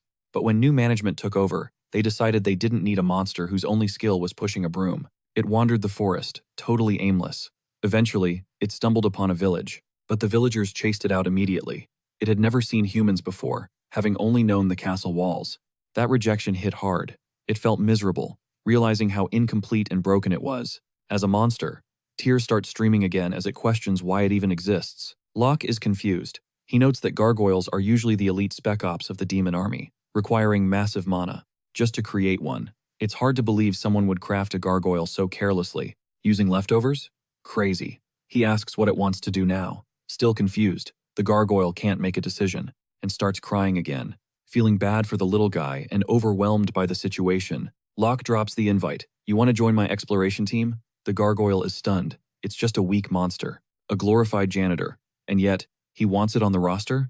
Locke replies. That scrubbing floors for a century definitely unlocked a unique skill tree, and that dedication alone is a flex. The creature finally perks up, thanking him for giving its life a new purpose. Right on cue, the garden voice asks if he wants to add the sealed gargoyle to the party. Hearing that, Locke clocks it. Its power isn't low, it's sealed. The creature reveals it was made by the Demon King himself, 2 generations ago. Even with the mystery piling up, Locke officially recruits the gargoyle. He nicknames her Gargo and teleports her to the sanctuary garden. Ping. Locke gets a notification. The garden is ready to level up. Thanks to the new Beast Edition, he carefully scrolls through the upgrade menu and decides to expand the cabin this time. Construction complete, they hit the road again. Locke notices a village nearby and spots wild cabbages growing. He grabs one, amazed that veggies can survive in a savage place like this. Seeing Lucky gassed out, he decides to call it a day and camp here. Gotta recharge before moving on. The next morning, the squad pushes through the forest, following the GPS, or rather, Gargo's directions. The village is close, so they stick to the path. Finally, they roll up to the settlement. Locke tries to wake the gatekeeper NPC, but gets zero response. Sanon gives it a shot too, but the old guy just grumbles in his sleep. When he finally cracks an eye open, he can't believe the beauty he's seeing. Sanon. He thinks his time is up, convinced he's looking at an angel before dying. Filled with regret, his face twists. He leans in for a kiss, but Lucky shuts that down instantly, slamming him face first into the dirt until he is staring at a rock. The guy accuses Locke of ditching him. Locke corrects the old man immediately. We're adventurers, fam. We just stumbled onto this village on our way to a dungeon. Hearing the word adventurers, the man's whole vibe changes. He looks relieved because this village is dealing with some serious drama. Locke scans the area. It is tragic. People are practically skin and bones, starving. The village chief steps up to welcome the squad. Locke introduces his crew. The chief glares at the village guard and throws shade. Look who finally decided to wake up and do his job. We actually got pros when we needed them most. The guard tries to clap back though. He brags about scaring off a gargoyle that was threatening the village. The chief bursts out laughing. You? Solo a monster? Please. They keep roasting each other until Locke has to step in and break it up. So, what is the actual problem here? The chief apologizes for the scene and clears his throat to get serious. It started about 6 months ago. Goblins began popping up over in the Green Garden Swamp. After that, the goblins raided the village, swiping what little food was left. Total nightmare. The local men tried to fight back, but got absolutely wrecked. Out of options, the chief begs the squad for help. Please, save us before we are wiped out. Locke ponders the situation. Goblins are smarter than your average beast. That makes this challenge way harder. The chief adds that they begged the kingdom and the guild for help, but since they are broke, no adventurers would take the gig. Locke weighs his options. He wants to be the hero here, but you cannot survive on charity alone. Plus, if they do not learn to sustain themselves, this disaster will just repeat itself. He makes the call. We are in. He demands a map of the zone to track down the goblin hideout. He figures he can handle the threat. His price for the job? I want cabbages. Specifically from the field they passed earlier. The villagers agree, hyped that their nightmare is ending. However, Locke holds up a finger. To stop this cycle, he will help rebuild the village economy. The price? 20% of all future revenue. From the village. The chief freezes. That is a massive decision to make solo. Locke pauses for a second and sweetens the deal. If you guys help with the mission, I will drop it to 10%. The chief is still sweating it, but he takes it to the villagers to discuss. It is their sweat equity on the line since they would be doing the work. Locke promises to secure their food supply so they can actually thrive. Seeing them wobble on the decision, he breaks it down. Your main issue? You are completely cut off from the big cities. Your fields are trash, meaning no trade and no lifeline to the outside world for help. I could do this for free, but that does not help you long term. You need to stand on your own 2 feet. The chief nods. He gets it. He asks for more time to rally the troops and get a consensus. Locke wonders how this will play out. Honestly, the upside for the village is massive, so it is hard to imagine them saying no. In the meantime, the squad helps prep for the raid. He tells Sanon to grab him when the chief is ready. Later, Locke and the chief sit down again to hash out the details. The chief admits the villagers were split at first, but after crunching the numbers, the proposal looks solid. If Locke can actually deliver on sustainable farming and goblin extermination, it is a steal. However, one villager, Warren, is not buying it. This sounds too good to be true. We are getting played. He swears that once he heals up, he will go wipe out those goblins himself, the ones threatening the village. Seeing the wounded villagers, Locke decides to flex his special healing potion. He offers it to Warren, but the guy refuses, thinking it is poison. To prove it is safe, Locke lets Sanon take the first swig. She accepts happily, knowing Locke's brews are top tier. She chugs it and instantly glows up, energized and refreshed. Usually, healing potions taste like garbage, but Locke's? Delicious. Seeing this, Lucky demands a taste too. Locke agrees, and pours the potion into his familiar's mouth. Lucky lights up, raving about the flavor and the power boost. Locke turns back to Warren. Your turn. The man grabs the bottle, determined.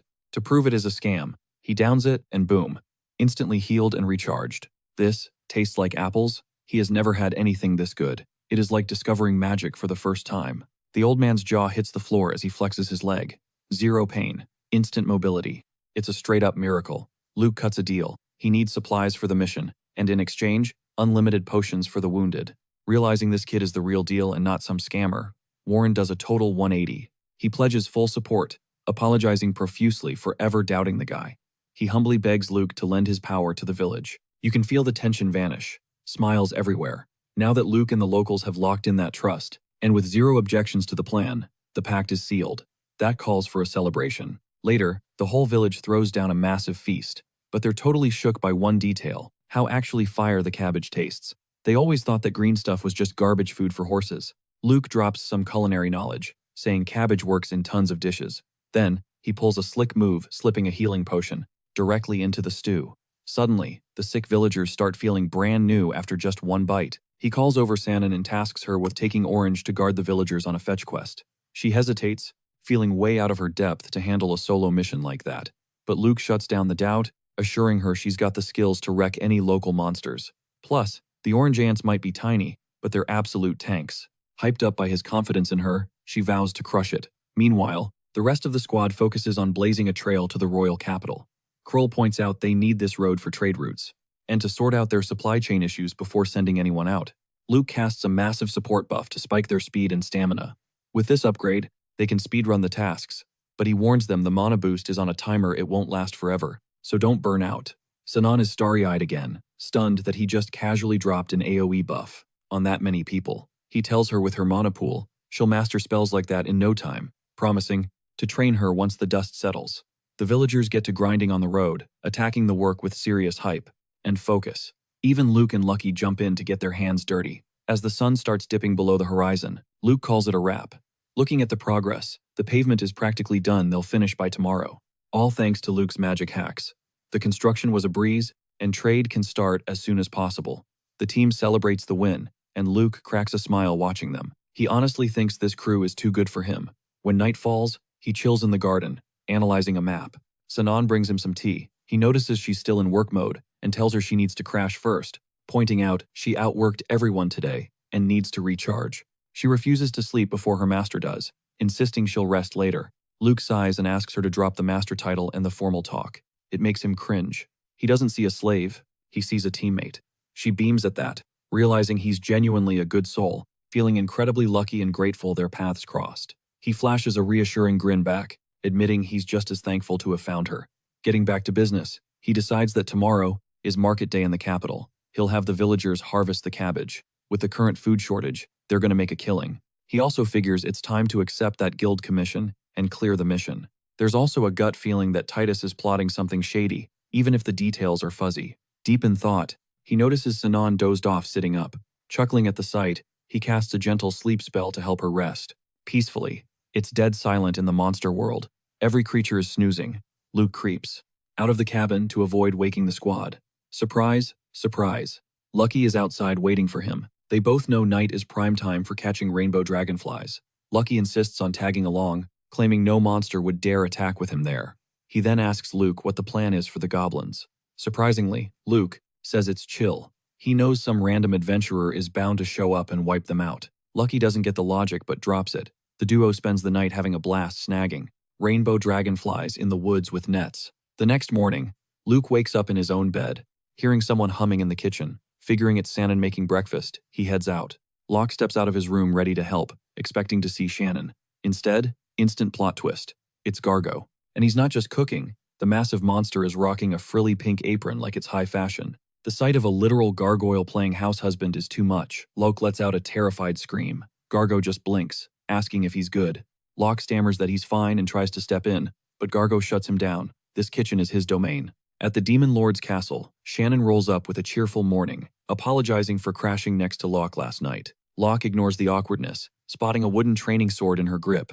He asks if she's grinding XP. She gets salty, asking if he seriously went solo hunting rainbow dragonflies last night. Locke plays it cool, reassuring her that he had Lucky watching his back the whole time. Shannon pouts, feeling useless for missing the action. Locke hypes her up, promising they'll squad up for the next run. The elf starts tearing up, making him pinky promise. Locke tosses the dragonfly wings to Warren for a guild delivery, while he hops into a horse-drawn carriage bound for the capital. Watching Warren bounce from the village, Locke's mind starts racing through his massive to-do list for the territory. We get a montage of Locke coaching villagers on plowing and cabbage planting, securing that food supply and cash flow. Fast forward to nightfall, and the whole village is vibing. They're celebrating the finished road construction. Locke gives major props to Petra and the Orange Ants for their stonework, calling it straight-up master-tier craftsmanship. An old lady walks right up to the monsters, admitting she's done being scared thanks to their kindness. Meanwhile, the village chief pulls Locke aside to say thanks, but he looks skeptical. He asks if Locke is for real, about only taking 10% of the profits after saving their skins. Locke doesn't even blink, he's cool with it. The chief swears he'll always pay up, no matter what.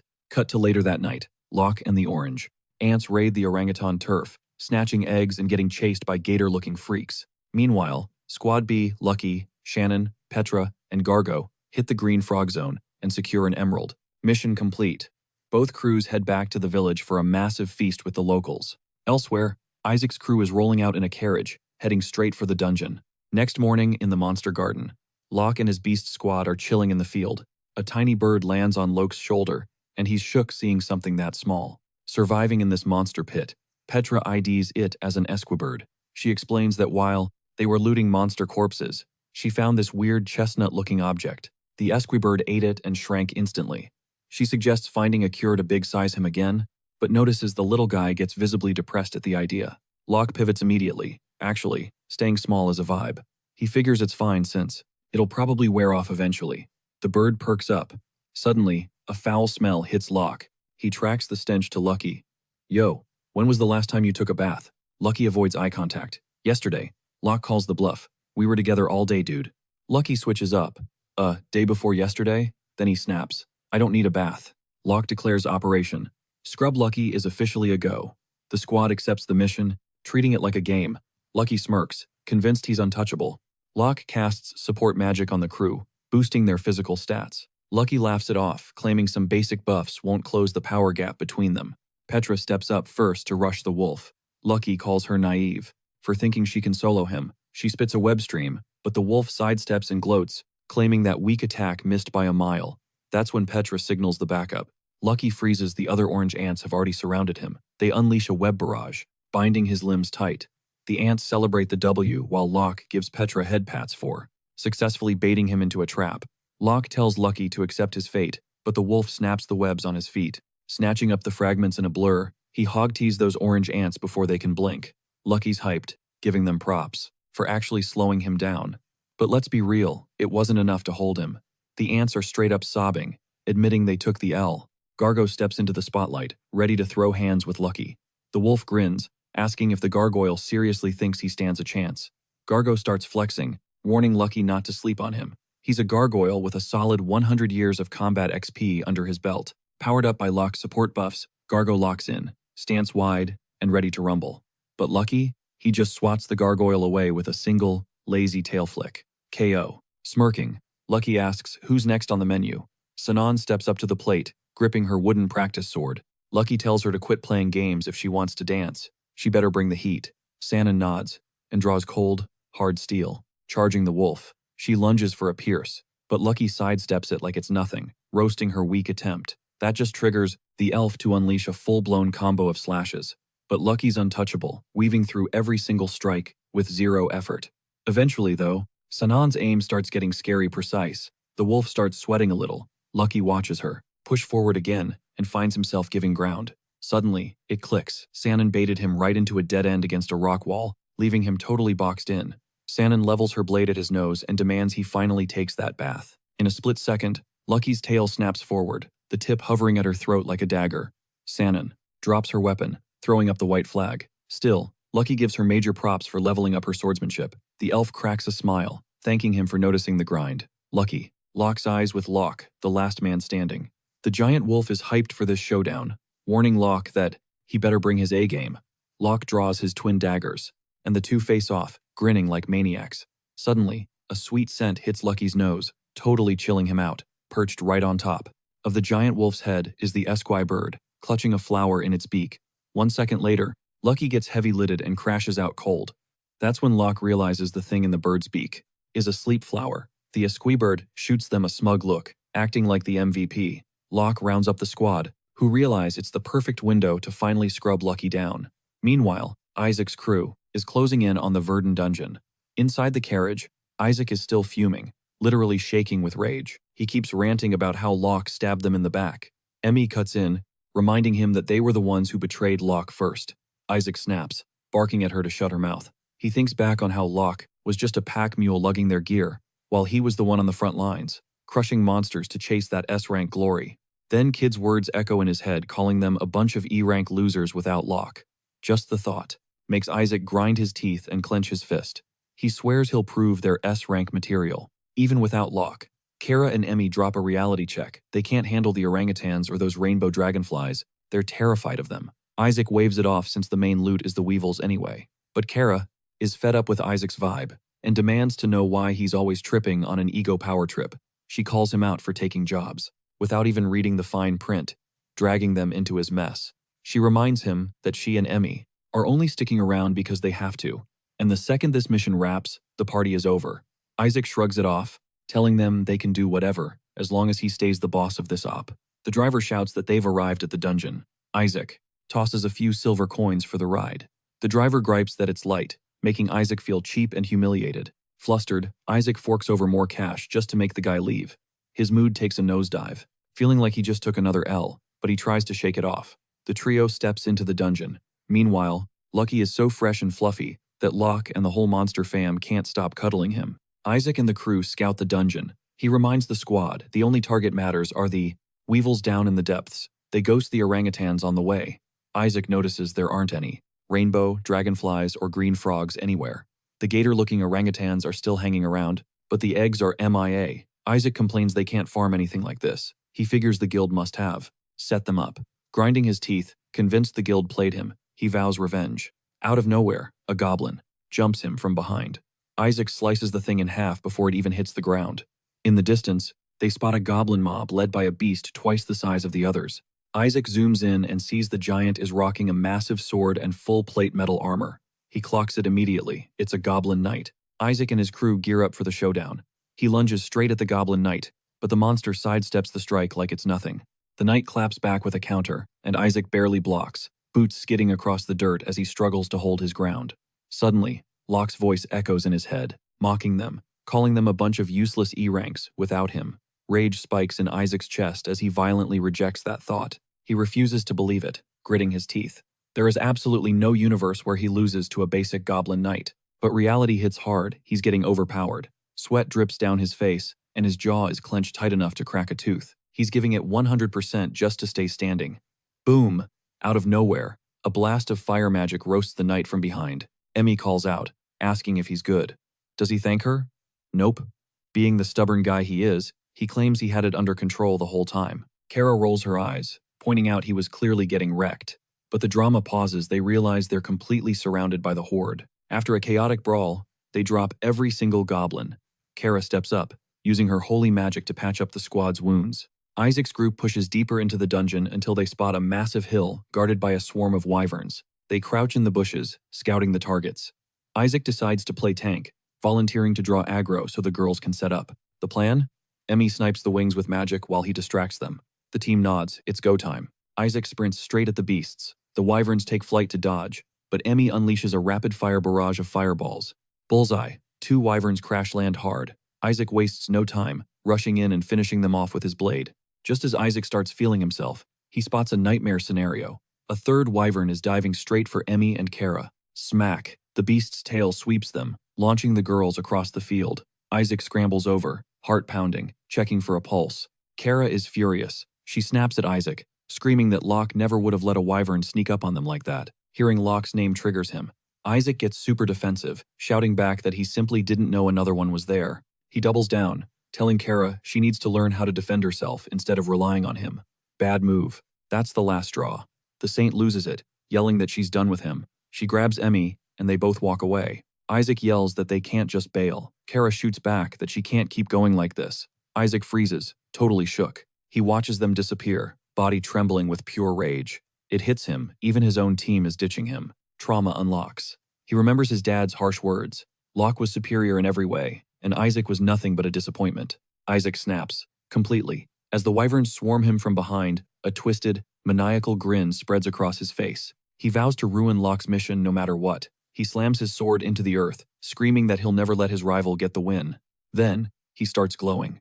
Blinding golden light floods the area. Emmy and Kara dive behind a rock to survive the incoming nuke. An insane surge of energy erupts from Isaac, engulfing the entire dungeon and shooting a massive pillar of light into the sky. The blast is so bright they can see it from the village. Shachi clocks it immediately. That's Isaac's messy handiwork. He grabs Shannon to head to the dungeon, telling his monster family to keep grinding at the village while they're gone. He whistles for Lucky, and the squad rolls out. As they approach the dungeon entrance, the vibe is ominous. Everything is covered in thick smoke. Silhouettes stumble out of the cave. It's Isaac and his battered team. Isaac looks wrecked, barely standing with Emmy's help. He locks eyes with our MC and delivers the bad news. You can't finish the quest, buddy. The wyverns, the materials, everything got vaporized in the explosion. Shannon starts panicking, asking if they should rush back to the capital to buy mats. Isaac just laughs in her face. But Locke isn't giving up that easy. He says they need to go in and check if any wyvern parts survived. Isaac drops a sarcastic comment, basically saying, "Have fun wasting your time," and limps away with his group. Locke's crew heads inside. It's a graveyard. Goblin corpses are scattered everywhere. The village is safe now, though. Locke realizes this total destruction was exactly what Isaac intended. They reach the wyvern zone, and it's barren. Isaac's attack didn't leave a single body behind. Shannon scrounges up some scales and claws, but they're trash, too damaged to use. Just as Locke is about to call it quits, thinking it's hopeless, Lucky sniffs something out. The good boy starts wagging his tail like crazy. He leads them behind a boulder to a hidden nest of wyvern eggs totally untouched. Jackpot. They haul the loot back to the village, and the locals are hyped that they actually pulled it off. Locke and the crew stick around for a bit, helping the farmers with their massive cabbage harvest. They chill in the village until the mission deadline finally hits, then pack up to head out for the next adventure. Fortified like a medieval stronghold, the village now stands tall behind massive stone walls, ready to repel any attack. Total respect. Every single villager bows down to Locke and the crew. The chief swears to honor their teachings and hustle hard to level up the settlement. Even the elder granny gives major props to Petra and her ant army for saving their skins. Then comes the big announcement. Cabbage is the new gold standard here. To celebrate, they are rebranding the whole place as Chowchi Cabbage Village. Smiles all around as the crew heads out. But Locke's gaze hardens. Playtime is over. Now, it is just him and Isaac. Cut to the royal capital. Bustling streets. Locke and Shannon zero in on Warren manning his cabbage stand. Warren is beaming. Locke called it perfectly. The cabbage craze is blowing up. Cabbage soup, stuffed cabbage. They are flying off the shelves. And the cherry on top? Warren confirms Isaac's squad bought the bait. Just like Locke predicted, they did not even blink at the sky-high price tag. Warren is practically vibrating with gratitude for the small fortune Locke just handed him. He tries to split the profits, but Locke waves it off, telling him to use the cash to buy a magic ox and boost the village's economy. Warren thanks him again, stunned by the generosity. Fist bumps exchanged, Locke and Shannon march toward the guild. It is showtime. Inside, Isaac and his team are already looming over Rika's desk. Isaac sneers, roasting Locke for dragging his feet. Locke spots the pile of loot, stacked on the counter. A smug grin spreads across Isaac's face as he realizes Locke looks completely empty-handed. He laughs, mocking him for showing up with zero loot. But Locke? Ice cold. "Let's settle this," Locke says flatly. Isaac thinks he is bluffing to hide the fear, but Rika just starts tallying the score. Isaac is radiating arrogance, flashing a wicked grin as he tells Locke to get on his knees and beg. Locke does not flinch, nothing to apologize for. Rika clears her throat and announces, Isaac's haul, 20 rainbow wings, 3 spider eggs, and 15 fresh emeralds. Then she drops the bomb. Locke wins. The room goes silent. Isaac explodes, demanding answers. Rika calmly explains, Locke turned in his stash ages ago. 30 wyvern scales, 10 claws, 60 feathers, 9 eggs, and 45 emeralds. Total domination. Isaac is paralyzed, realizing Locke beat him to the dungeon. He snaps, grabbing Locke by the collar. "You cheated!" Locke sighs, looking bored. "I didn't cheat." He stares Isaac down. Rich coming from the guy who bought his quest items at a market stall instead of hunting them. Isaac goes pale, but doubles down. "I hunted these myself. I didn't buy anything." Locke reaches out, snatching an item from the pile. Then explain why this has the Chowchi Village trade seal stamped on it. Dead silence. Isaac has no comeback. Locke breaks it down. "I knew you were empty-handed when we passed you at the dungeon entrance." He reveals the setup. "I had Shannon talk loudly about buying supplies in the capital. I knew you would try to buy your way out of failure. The ultimate trap," he reveals. "They had extra loot and left it with a merchant specifically to sell to Isaac's team.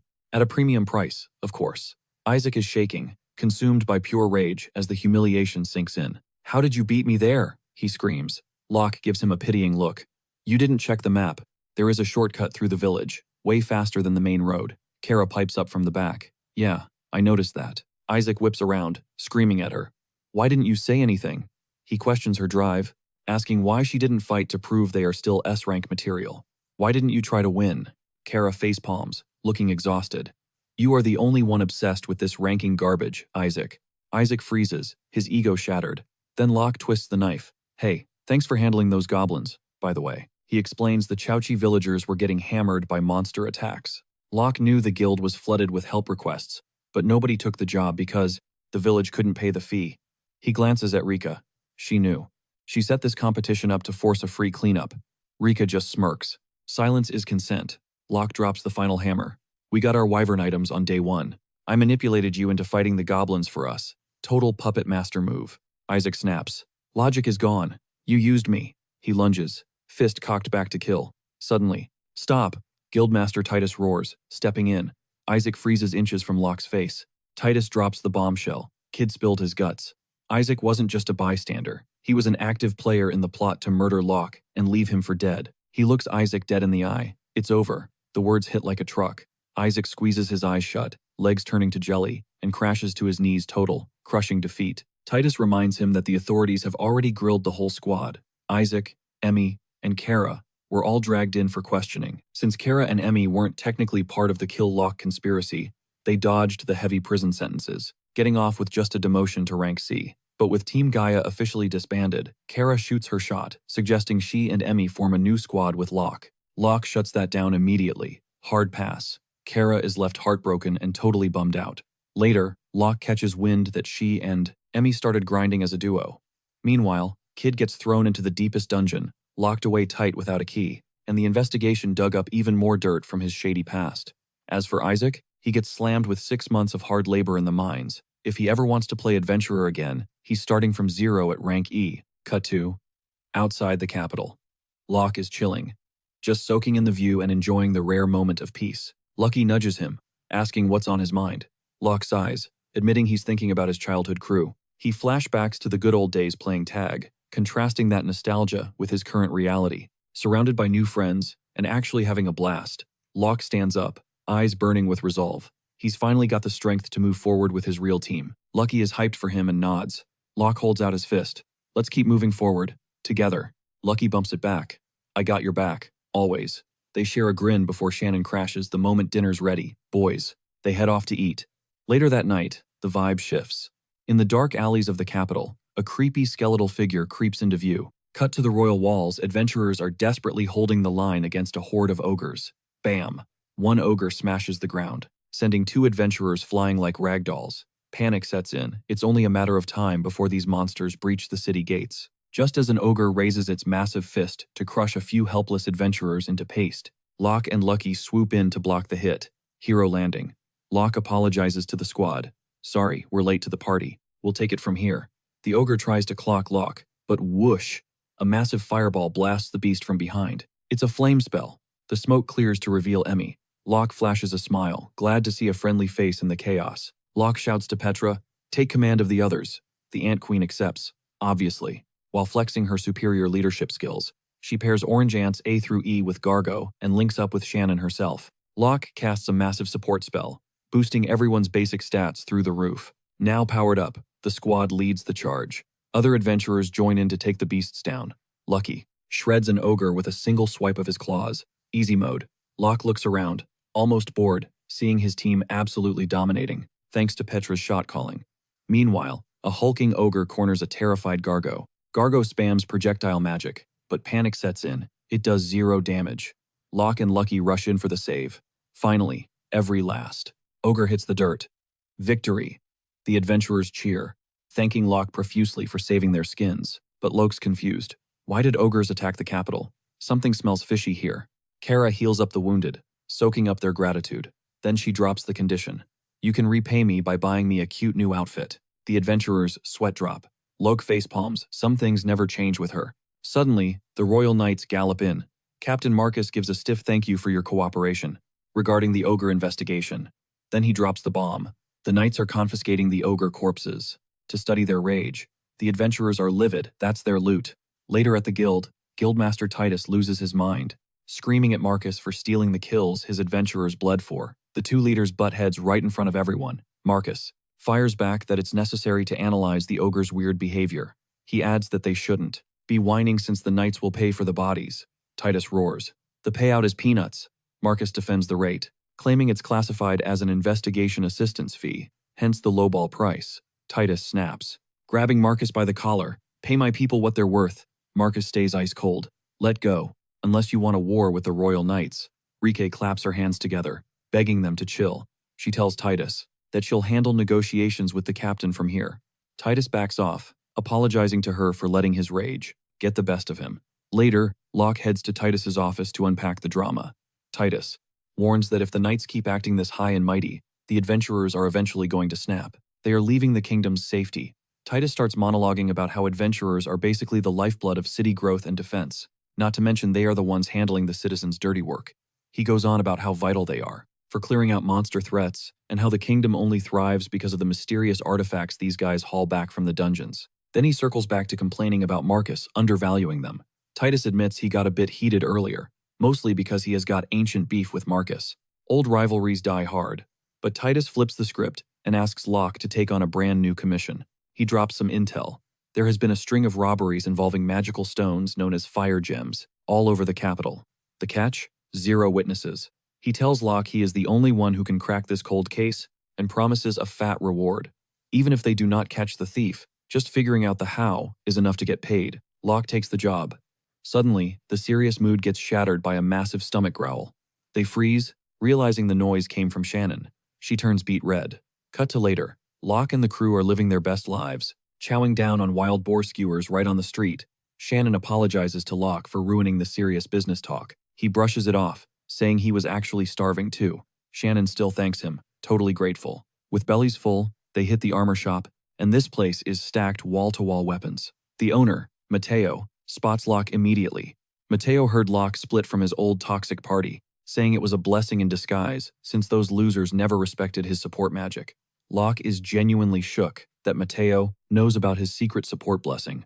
Mateo asks what brings a guy like him in. Locke says he is gearing up the Orange Ant. Kids. Mateo does a double take, finally realizing that Petra is an orange ant and Gargo is literally a gargoyle from the Demonia army. Mateo gives Locke props for being a total maverick who breaks every rule in the book. The squad starts browsing.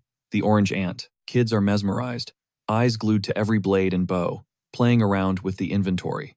Eventually, each ant picks their favorite weapon, clutching them with their tiny hands.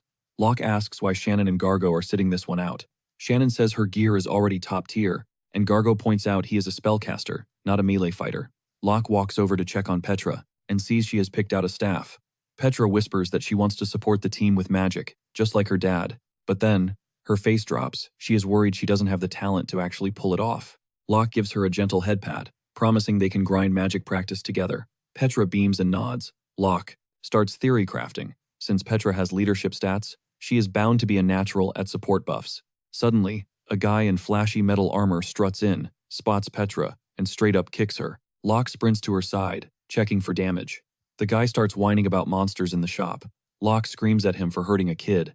The guy just grins, looking smug, and says a lowly beast tamer has no right to raise his voice. Locke completely ignores the trash and asks Petra if she is hurt. Petra chirps back happily that she is totally fine. Locke lets out a breath, remembering she is technically a monster with high defense. The hostile knight gets triggered by the silent treatment and asks if they know who he is. Everyone hits him with a collective, no clue. Offended, the guy drops his bio. He is Melee, a high-ranking noble and the future captain of the Royal Knights. Locke hits him with the "I don't care" and demands an apology for Petra. This sends Melee into a rage. He tries to get the elf to talk some sense into her pet tamer. He warns Shannon that challenging the knightly order is a bad move, especially for an elf. Shannon's voice drops an octave. "What did you just say?" Melee thinks he struck a nerve and looks satisfied. He doubles down, calling her a decrepit old hag hiding behind a pretty face. The more he talks, the harder Shannon grinds her teeth. Shannon claps back that she isn't old, but the real reason she is furious? He called Locke a dumb boy. She draws her blade, points it at Melee, and says she is about to teach him a painful lesson. Melee, blind with rage, dares her to say that again. He is so focused on her, he doesn't notice Captain Marcus spawning right behind him. Next second, Melee is nursing a massive, swollen cheek after getting decked by his own captain. Marcus bows to Locke's crew, apologizing for his subordinate acting like a fool. He also apologizes to Petra, but the kid shrugs it off, saying the kick was too weak to hurt anyway. Locke says they are cool, just as long as Petra stays safe. Marcus offers another apology, then flips the script by addressing Locke directly. Locke is totally floored that the captain of the Royal Knights actually recognizes him. Marcus drops a bombshell. Locke is basically a trending topic back in the capital. Everyone knows the Beast Tamer now. And the kicker? They've received strict orders to keep eyes on him. Then Marcus switches gears, grilling Mateo about the missing fire gems. Mateo looks defeated, he admits. His gems are ghosting him once or twice a week. In fact, another one just vanished into thin air. Locke steps up, asking the captain if they have any leads or suspects on their radar. Marcus shifts uncomfortably. You can tell he hates admitting this, but he says they have absolutely zero clues. All they know is the gems disappear randomly. And oh yeah, a massive shipment got heisted straight from the Knight's warehouse. As Marcus and Melee bounce back to HQ, Shannon is low-key shook. She realizes Marcus is actually way chillier than her first impression suggested. Meanwhile, Locke switches to detective mode. He asks Mateo to show him exactly where the gems went missing, dropping the info that this is now an official guild investigation. Mateo leads Locke to the workshop, pointing to his workbench as the last known location. Locke scans the room, his instincts kicking in, spotting the two entrances. His gut tells him someone slick could have sneaked in and out without anyone catching a glimpse, but the logic doesn't track. Why would a thief risk a full-blown break-in just for a handful of refined gems? It would make way more sense to snatch the high-tier weapons. Locke pushes for more info, asking where the rest of the stash is kept. Mateo takes him to a heavy chest where the reserve gems live. He's convinced they weren't touched because the lock is still tight. Locke decides it's time to call in backup. He asks to summon his familiar, and Mateo gives the green light. Locke's miniature garden bracelet starts glowing, the magic flaring up as he begins the summoning ritual. Boom! Lucky bursts out, but there is a problem. He is absolutely massive. The poor guy can barely move inside the cramped shop. The wolf immediately gets salty, whining about being summoned into such a tiny space. Mateo's jaw hits the floor. He is stunned to see Locke actually pulled it off. He really bonded with a rare familiar, just like the rumors said. Locke turns to Lucky, asking if he can track the thief's scent. Lucky takes a sniff but shakes his head. The shop is a chaotic cocktail of smells. It is impossible to isolate the thief's trail. The big wolf looks genuinely bummed out that he can't be more helpful. Locke reassures him, saying he did his best, and Lucky vanishes in a blink. Mateo is left staring at Locke's wrist, totally mind-blown. The fact that a simple bracelet can contain a beast like Lucky? Insane. Mateo is hyped, realizing the kid he used to know has become seriously OP. He starts reminiscing about how useless Locke used to be, spilling the tea to Shannon and Petra. Locke turns beet red and screams at him to cut it out. Mateo laughs it off and turns to Petra, apologizing for the earlier drama. He says he wants to make amends. As a peace offering, he unveils something special, a custom-made mithril chest plate that is gleaming with metallic glory. Locke freezes. He knows mithril is ultra-rare, only nobles and royalty can afford that drip. Locke immediately shakes his head, insisting they can't accept something so high value. But Mateo waves him off, telling him to chill, it's not a problem. He explains he forged this masterpiece ages ago. Sad story, though the noble's son it was made for got incredibly sick, and never got the chance to wear it. The noble returned the gear, but Mateo didn't have the heart to scrap his best work. The shop owner pleads with them to finally give the armor a purpose. Locke sees how much this means to the old man, and nods they'll take it. Mateo promises to make some quick adjustments, and they can pick it up in a few days. Cut to the next day, and the Orange Ant Squad is staring down a pack of giant boars, brandishing their new weapons. Tension rises, and then, total domination. The ants absolutely wreck the boars with a single strike. It's not even a fight, it's a massacre. Locke is completely floored by how easily they mastered the new gear. Watching them tear through the battlefield, he is buzzing with anticipation, wondering just how powerful his girls are going to get. After a short skirmish, the boars are down for the count. The orange ants celebrate the W. Suddenly, Orange Bee trots up to Locke and tugs on his shirt. Locke asks, "What's up?" but she doesn't say a word. Petra saves the day, miming a head pat motion to the oblivious dad. Ah, lightbulb moment. Locke smiles, reaches down, and gives Orange Bee a gentle head pat, telling her she was amazing. That praise hits different, the little ant beams with pure joy. But now, the floodgates are open. The other girls see the VIP treatment and immediately swarm their dad, demanding their own head pats too. Moments later, the whole squad is glowing, high on validation. Locke, Petra, and Shannon just watch, soaking in the wholesome vibes. Suddenly, Locke hears that internal system voice. A wyvern is about to hatch. It asks if he wants to form a pact. Meanwhile, back in the monster world, The wyvern eggs are cracking open, and the timing is perfect. The monster family is celebrating the new arrivals. Locke sends a mental high five to Squeaver for babysitting the eggs. A status window pops up. The wyvern hatchlings have officially joined the team, but that's not all. The facility selection menu for the monster world unlocks. The system informs Locke he can now build 3 new facilities. Big upgrades are coming. Locke starts navigating the interface, spawning a mine, some fruit trees, and a thermal spring, right on the hillside. The hot spring is a total vibe, and he's already plotting how to turn that cave mine into a massive weapon stash someday. Best part? The banana trees are ready for harvest. He's hyped just thinking about how much his little pocket world is going to level up. Locke and Sinan hop on Lucky to ride back to the guild. Locke mentions grilling the wild boar tonight and flipping the leftovers at the market for cash. Suddenly, Lucky slams on the brakes, spotting a graveyard in the distance. A massive tombstone stands out, glowing gold against the sunset like a beacon. Lucky bolts toward it, dragging Locke and Sinan along for the ride. But up close, the golden glow vanishes. Total buzzkill. Sinan clings to Locke's arm, and he realizes she's trembling. The elf whispers that she can't handle spooky places like this. Locke gently pats her head to calm her down, promising that he and Lucky have her back. She relaxes, agreeing to stay put, while Locke studies the golden grave, completely oblivious to how happy those head pats made her. He reads the inscription. Here lies the great sage, De Muerte. He explains to Sinan that De Muerte was a legendary hero who saved the nation. She was known for being stunning, kind, and having a galaxy brain level of wisdom. Her claim to fame was single-handedly brokering a truce with the Demon King, walking right into his castle to sign the pact that guaranteed the peace they have now. Sinan is totally starstruck. Since the sun is setting, Locke calls it a wrap, and they head back. Back at the guild, they catch Melee throwing a tantrum at Rika because he just found out. No adventurer wants to touch his request. Melee spots Locke and basically demands he take the mission. Locke grabs the flyer from the noble and realizes the job is exterminating a swarm of bugs in the sewers. Gross. But Locke does a double take. The reward is 30 gold coins because a fire gem was found down there. Melee acts all high and mighty, saying Locke should feel honored to serve the knights, bragging that 30 gold is pocket change to them. Melee demands Rika stamp the approval now, calling her an ugly woman for hesitating. Rika freezes. She smiles, but the aura around her turns absolutely homicidal, terrifying Melee. Rika says she understands and posts the quest. Melee runs out screaming that he's satisfied as long as she gets it.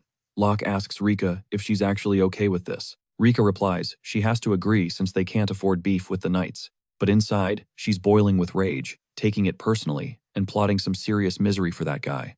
Later, Locke and Sinan hit the sewers. The stench is so toxic, they have to cover their faces just to breathe. As they trek through the sludge, Locke casts purification magic to clear the water around them. Under the filth, they spot some fire gems. Locke pockets one, but honestly, it's kind of a letdown. No other clues down here. Sinan suggests splitting up to cover more ground. Locke tells her to watch her step since it's slippery. The elf brags about her perfect balance, doing a ballerina spin, and immediately wipes out. Locke catches her just before she hits the muck. She freezes, shocked by how close Locke's face is to hers. She turns bright red. Locke whispers her name, and the tension spikes. She thinks a confession is coming. False alarm. He just says they need to head back to the surface. Once they're topside, Sinan is still pouting that her romantic moment flopped. Then Locke suggests they hit the hot springs together, leaving the elf absolutely shook, her face exploding in a blush.